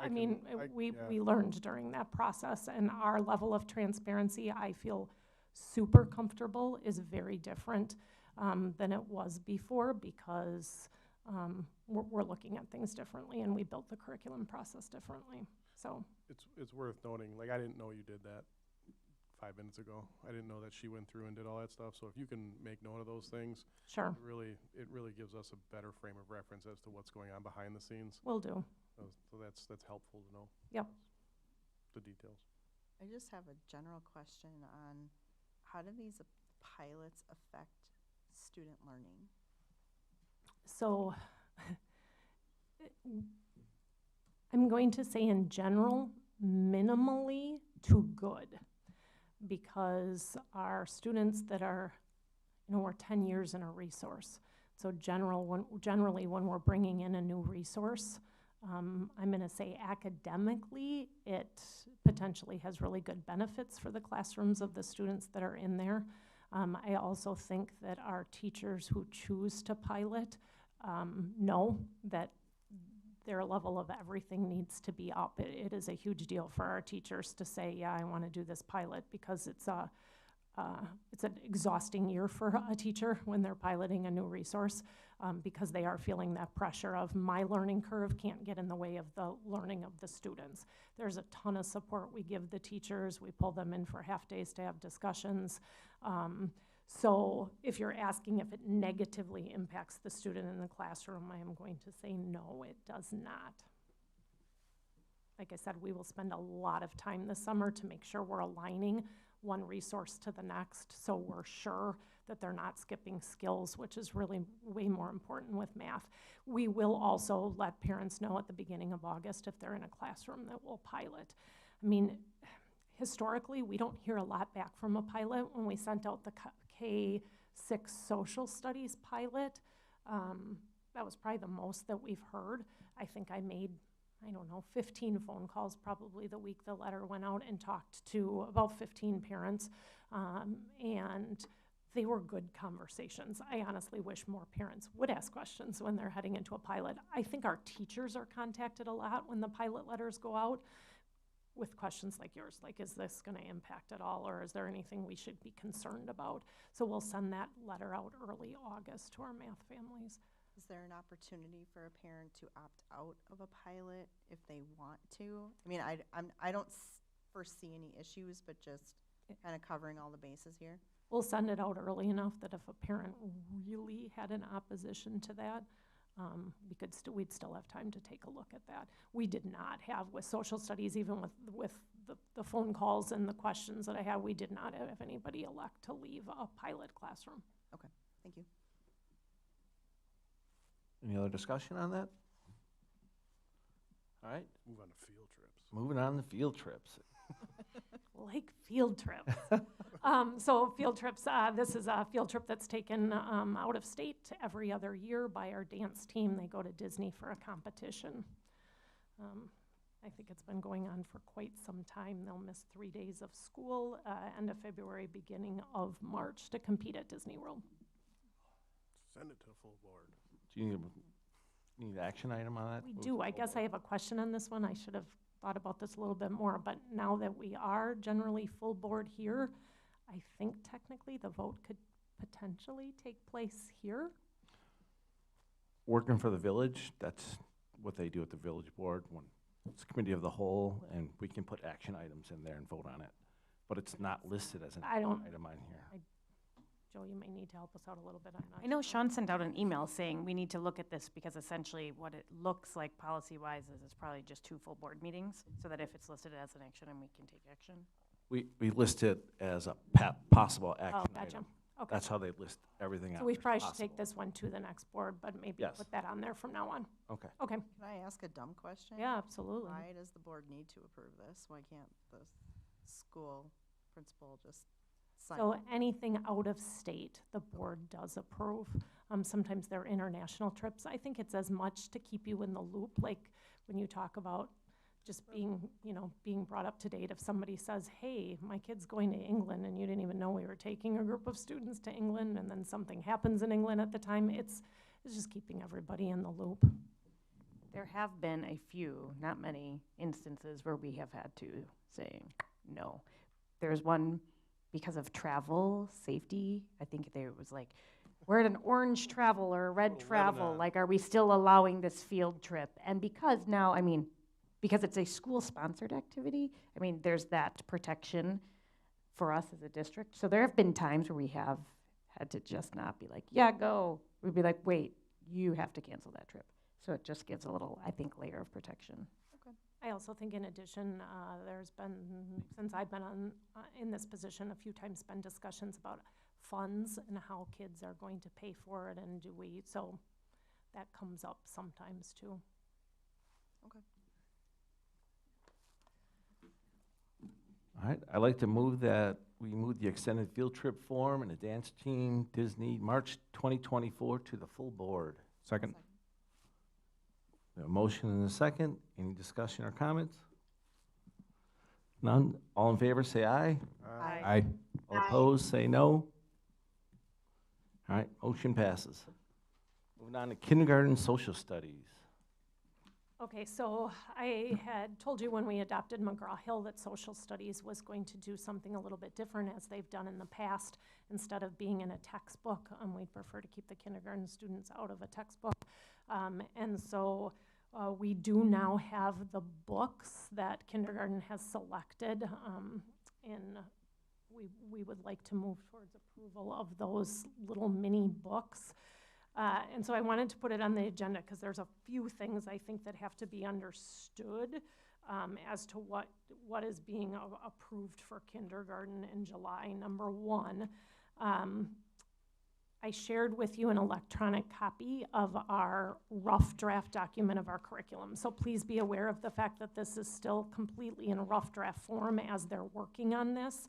But it was probably the best way for us to communicate with you too, and good for you to see the work that they're putting in at this point, getting ready for this curriculum. So on this document is the theme that the students will do, then the focus standards, how that breaks down into learning targets, I can statements, the compelling question the students will be answering during that. The part that I would like you to pay attention to on the document is the last 2 columns. So the first one is listed as resources. These resources in this column are resources that we have been using that the kindergarten teachers want to continue to use. So not everything falls out of date, or some resources that they use are very comfortable for the kids, comfortable for the parents, and work for the learning target. And so most of these are videos that, that students are exposed to. In a few cases, we have a Scholastic News article. So on the top of this document are instructions for you guys for links of how you can get into these electronic resources. Again, I want to emphasize these are resources that we have been using, but definitely want you to be able to see them. So if you have any problems with those links, we tried them multiple times today, please let me know. Then where it says custom ed books, these are new storybooks that the kindergarten teachers went to Custom Ed Solutions in New Berlin. It's an awesome showroom of just books where the teachers can actually put hands on them and see things, so we're not just ordering things blindly.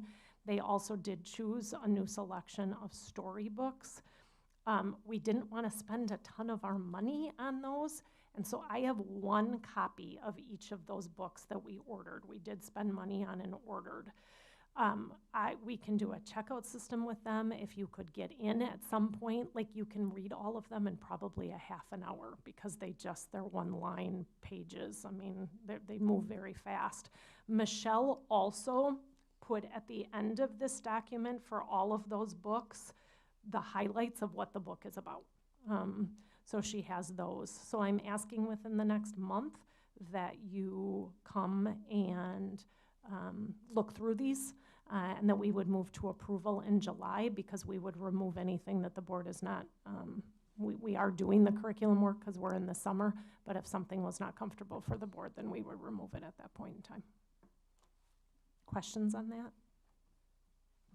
If you sit down with this and you have questions, please give me a call and I'll walk you through the links or whatever. Okay. All right, thanks, Stephanie. Yep. We're way ahead of schedule. All right, we have about 7 minutes. Christine did, do you want to just let them know about screenagers? Yeah, so I just want to let the board know that we will be offering on June 21st, we're partnering at Brooklife again to do a Screenagers Under the Influence. So it's about a 50-minute movie film, and it's actually a community I would think is pretty similar to our own, and they talk about the impact of vaping and students being under the influence of marijuana and or nicotine. And so really talks from like a parent perspective and a student perspective about how students try to quit, the pressures they're on from social media, and then the outcomes. And so we are going to do that, and then we'll have a panel after with myself, Miss Bodish, who's an AP at the high school, Bryn Rohde, and then a school nurse and an SRO. So I'm looking forward to it. Last time we had a lot of really good feedback from parents and the community members that were there. This is the first I time. got a lot of info from it, that's for sure. This is the Yeah, first it time was we're going to try one in the summer, so we'll see what attendance is like. What time does that start? 6 o'clock. Yeah, we'll see Thanks. what numbers look like in the summer. I'll let you guys know how it goes, but I'm excited about it. So And then last thing, if you haven't seen the early literacy video that we put out regarding the science of reading and how we teach our students how to read, it was on our social media link. Please do check it out. It's very timely given some of the legislation that might pass around early reading, and we're very proud of the efforts we're doing here and how our kids are learning how to read. So check it out if you haven't seen it. Perfect. Awesome. Thank you. Thanks. Have a good evening. All right. Little break. You ready to go? Put my phone down. Oh. We'll do that at the beginning, yeah. All right, little bathroom break. We have 5 minutes.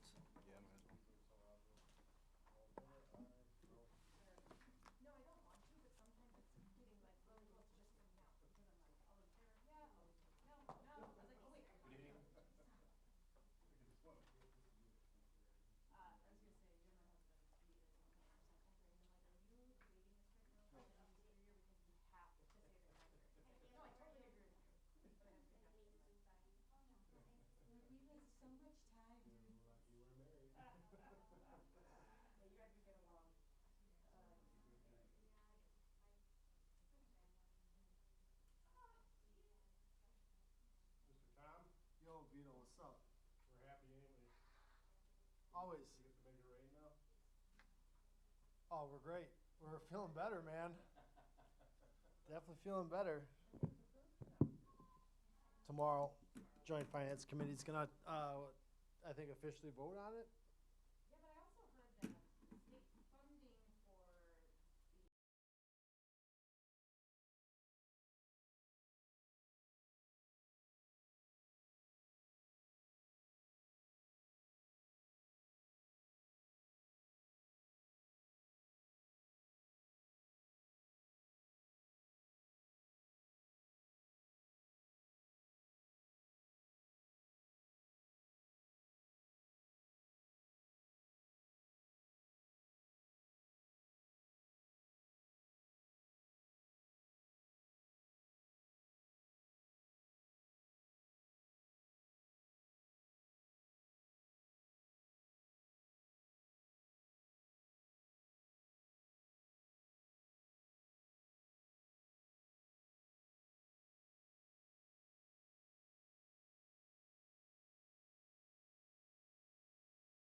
Mike's on.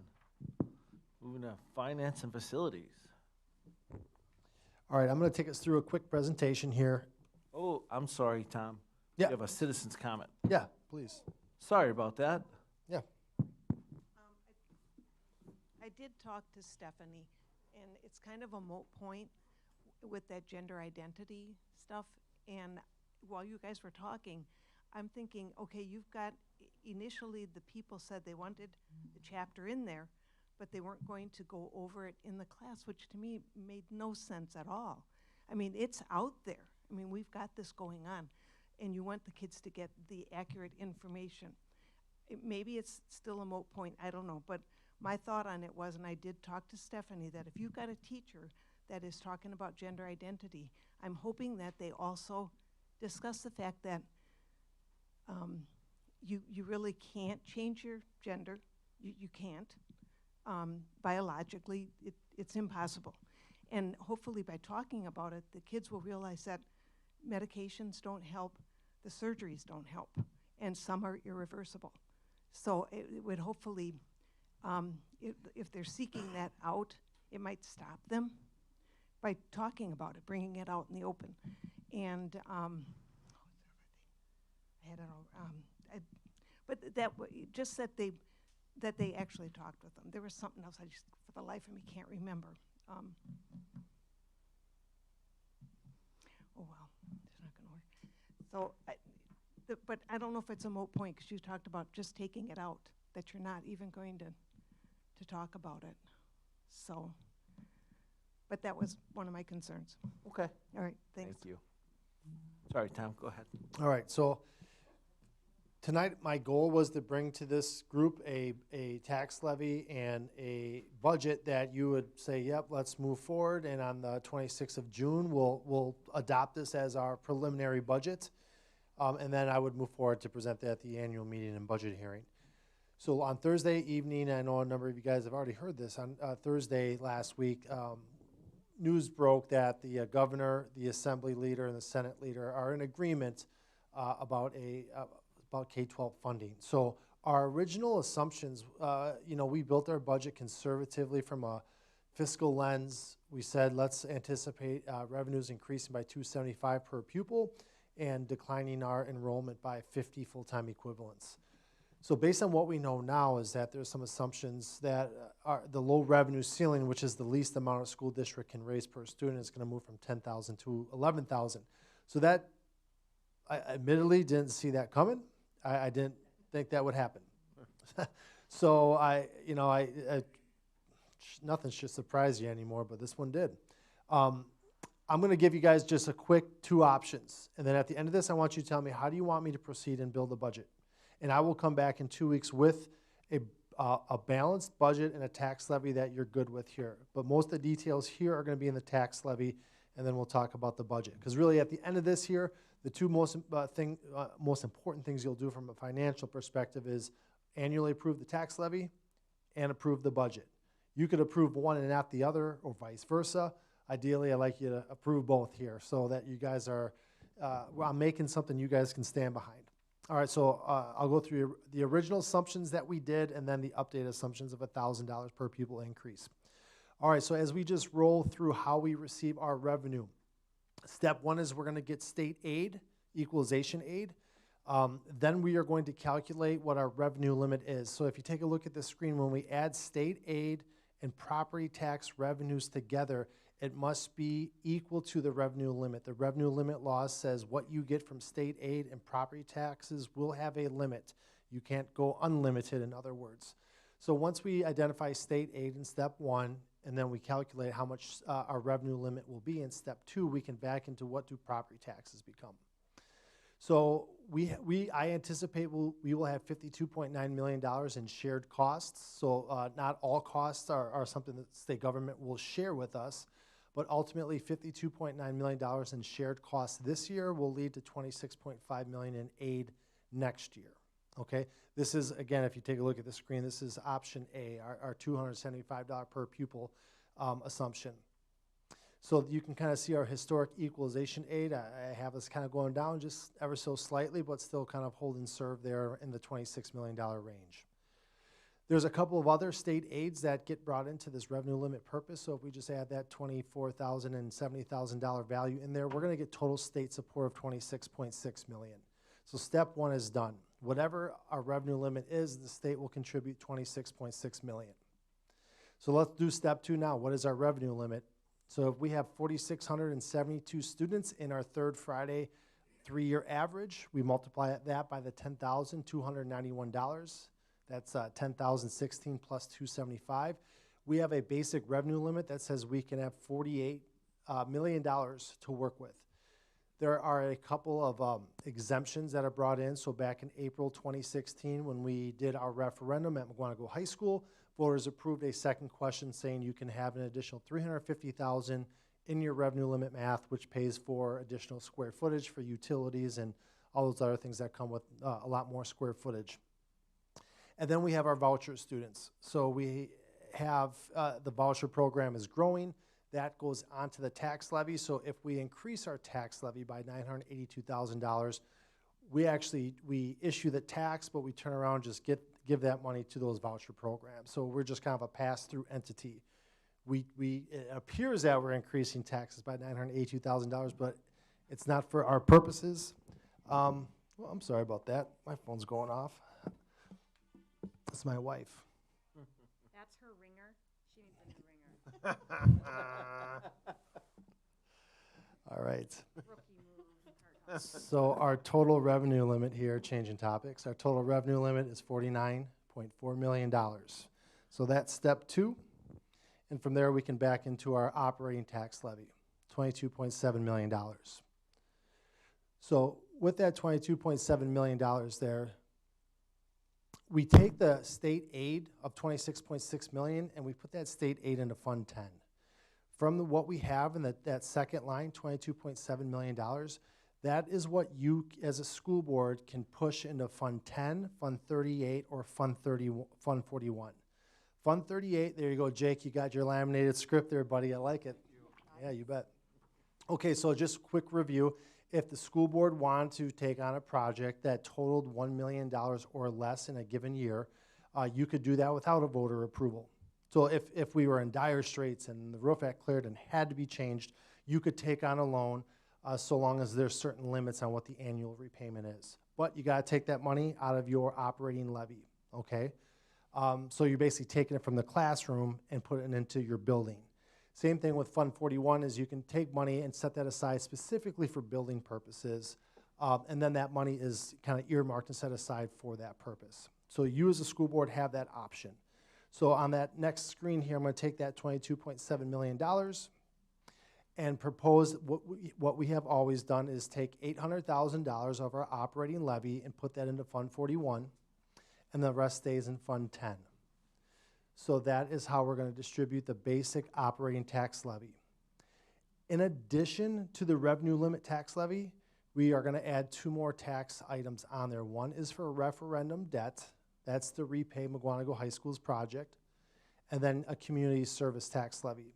That's how we pay for our school resource officers. You could also, and we do operate our community education program from that. You have no restrictions. You have a minimum amount that you do need to levy in Fund 39, so don't default on your debts. So you want to make sure that you levy as much as you need to pay off your 2024, the upcoming calendar year debt. You have no restrictions on what you do in Fund 80. So as we add all of those up, we have a tax levy that's going to decrease by 0.2%. The mill rate, if property values go up 5%, which is probably going to be more than that, the mill rate will be $6.20 and likely less than that. Okay, so that's what we're going to build our original assumptions on. But then last week, Thursday, news broke. So you can see that our operating tax levy is we're going on to year 4 of a long-term strategy of decreasing our tax levy by 0.2% each year. In a long-term sense, we want to make it look like this. Okay, that's when you add up all the tax levies combined. That's going to create good stability from our taxpayers here. All right, they'll appreciate that. So now I'm going to go kind of shift gears here, and you guys are going to tell me which scenario do you want me to work with. Here's scenario 2 or option B. All right, we have $52.9 million in shared costs. because I believe that if state government says you can get $1,000 additional per pupil, I don't see the current state government saying it's going to be one big property tax increase, though. I don't see that. They're going to say, here's a dish, you can get more per pupil, but as the state government, we are going to make sure that property taxes are going to hold or decrease. That's my guess. With that being said, if our shared costs ultimately are going to is going to produce more aid, our revenue limit's going to go up by about $3 million, but you're going to see our equalization aid is going to go up by about $3 million. So I believe they are going to fund it in a manner where they're taking on almost the entire amount. Could be wrong about that, but we'll see. All right. So if that was the case, then I say our equalization aid, it jumped $3 million last year. I say it's going to jump $3 million again. If they put $1 billion of new funding into K-12, I could see $3 million of that going to Mukwonago. 1 out of 200 kids in this state is an MASD student, so I think that we can get that much. All right, so here we go, going through the same 3 steps again. Let's calculate our state aid and our overall state support. So I'm saying in this scenario, it'll be $29.9 million. That's step 1.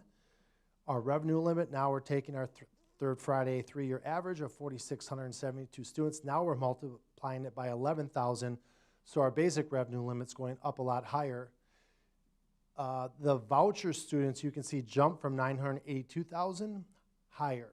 That is because in the state biennial budget, there's a compromise that K-12 students will get more, as will students in voucher programs or charter schools. So that number goes up significantly for voucher students, so you can see that went up quite a bit. Overall, the revenue limit's now $52.8 million. So now we can back into the operating tax revenue, which is $22.9. Okay? So you have the option to take your $22.9 million operating tax levy, and you can push into those 3 funds, 10, 38, and 41. We're going to keep the same script. Put $800,000 into Fund 41, and then we'll take the remainder to Fund 10, add on 2 more tax levies, referendum debt, community service debt, and we end up with the same outcome. And I'm going to give you a side-by-side screenshot here on this next one here. So option A left, option B on the right.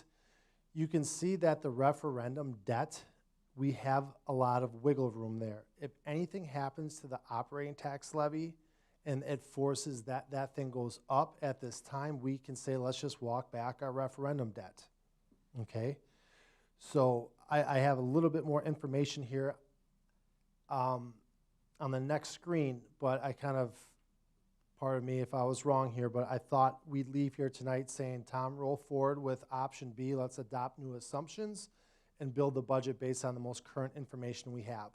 I'd rather present something to the community based on what the reality is really going to be, rather than, we picked some assumptions, we were way off, but we're going to keep marching forward with those. We could do that, but I say let's get in front of the community and present something that's going to be closer to reality. So I'm in favor of option B, but you guys can give me some marching orders here in a second. But assuming you said, yeah, given what we know now, let's go ahead and revise our assumptions. This is the time of year where I just want to remind you that, and Jake, we talked about this here when we did your board, welcome to the board, here's everything you need to know type stuff. There's a minimum tax levy scenario, and the school board has this leeway right now. So if you take a look at the far left column, the least amount of money you need to levy for Fund 39 referendum debt is $3.1 million. Okay, that's how much you need to pay off calendar year 2024 debt. So you levy that in October, you get that money in January, and then you make an April payment, you make an October payment, you have enough money to stay current. But you can see that you don't have to take the minimum. You can levy that up and take the initiative to prepay debts, to avoid interest costs, to trim your debt timeline down. So you do have the option in the far left to let taxes drop 16% and let your mill rate go down to 522. And again, you could do that. At this time, I don't recommend that. I think we have a better long-term strategy going on right now. I just have that minus 0.2% scenario that says ultimately, let's take a little bit extra money in Fund 39, but let's make sure that we ultimately hold the line and just drop taxes a little bit so there's that consistency from year to year in everybody's property tax. The call is ultimately yours. So, all right. So my question here at this time right now is, are you comfortable with the tax levies presented? I guess, are you comfortable with what we have in the middle column right now and going with our long-term strategy? And this news is obviously late breaking as of late last week. Again, I didn't see this coming. I'd like to work with Joe here a little bit more to make sure that now that we have this opportunity, let's not be quick to do anything. Let's be as strategic as we possibly can be. We can build a balanced budget, most definitely. I don't have those details here tonight. I can work on that in the next 14 days. But would you be comfortable with the middle column tax levy? We continue on with a 0.2% decrease, and I will bring back a balanced budget for you to adopt next in 2 Mondays. Does that work? Works for me. Works for me. Okay, that's what we'll do. Typically, I like to say, here's the budget right now. There's just such a moving part here that I think that's the right way to go, so that's what we'll do. All right, I'm done with the presentation.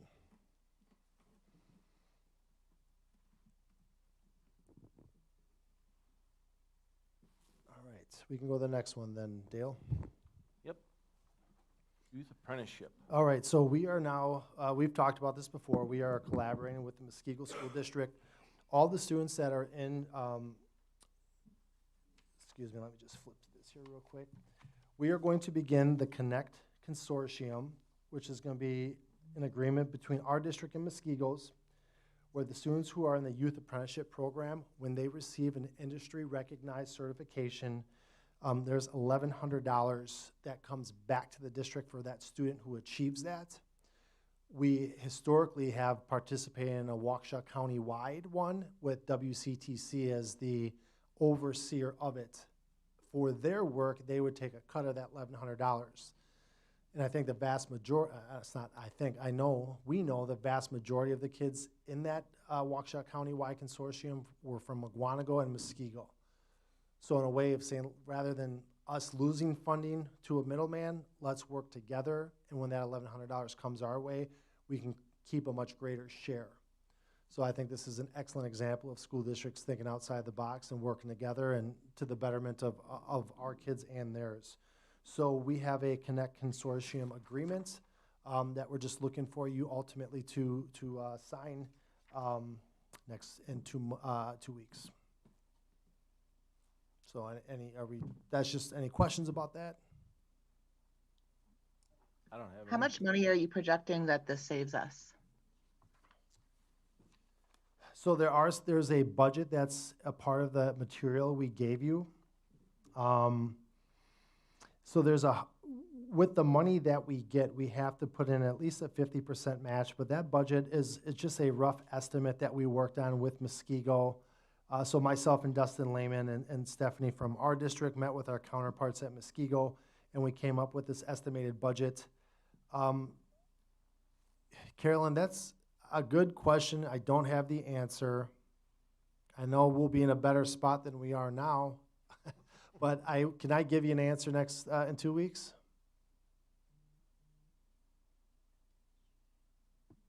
Yeah, that's fine. Okay, thank you. Tom, what is the length of this? This is something we would do annually moving forward. So it's year to year? Yep, year to year. If something doesn't work, we got to change course, then we'll change it at this time next year. But I have great confidence this is going to work well. Dustin Lehman's counterpart at Muskego is a gentleman named Jim Micklig. He's a resident here in Mukwonago, and our kids are in wrestling together, and I got a lot of trust in everybody over there. So I think this is going to work just great. That's all I got. All right. Moving on to action items. Appointments, resignations, and retirements. Steve. And Steve is gone. Let me see here. I can pull it up here real quick. Hang with me. I was gonna say, we could just read through them. I believe he's still in the building. I'll go catch him.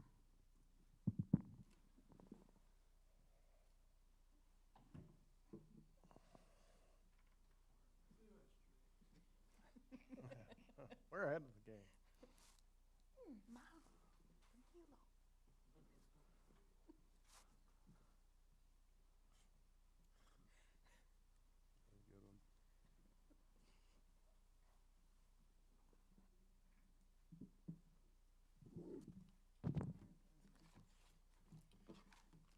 All right, our administrators have been busy with hiring.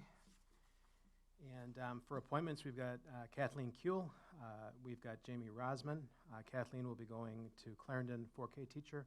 Jamie Rosman will be third grade at Clarendon. Alyssa Latz, special ed at Clarendon. Samantha James at Clarendon second grade. We also have Elise Mersdorf, and that is a high school social studies teacher. For resignations, we've got Eric Nauman, high school social studies teacher. Nicole Linsmeyer, high school social worker. Chris Lefko, that is a high school business teacher.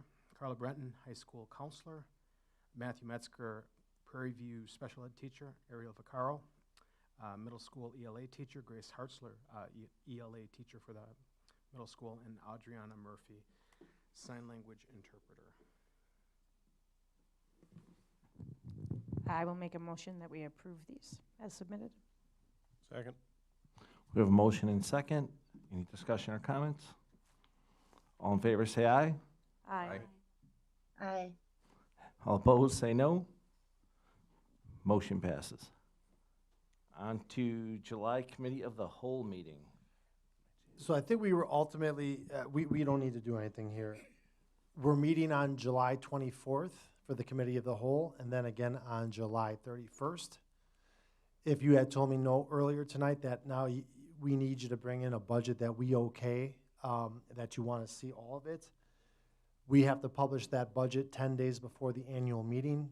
So I would have had published the budget 3 days before the July 24th. Without, you know, I don't want to publish a budget that you don't okay. So we'll okay it next week. We don't need to do anything with the July Committee of the Whole. That was just in there in case we needed it. Got it. All right, move that we go into executive session.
Meeting back into session, and we'd like to discuss and bring up an addendum to Joe Cook's contract and have him starting on June 15th. Yay. I make a motion that we approve the addendum to the superintendent contract. Second. All right, we have a motion and second. Who had the second, sorry? Me. Vito. Any questions or discussion? None? All in favor, say aye. Aye. I All opposed, say no. All right. The motion to add the addendum to Joe's contract starting on June 15 passes. Motion to adjourn. I second. Meeting's adjourned. All in favor? Aye. I Nay. Someone has to do it for art.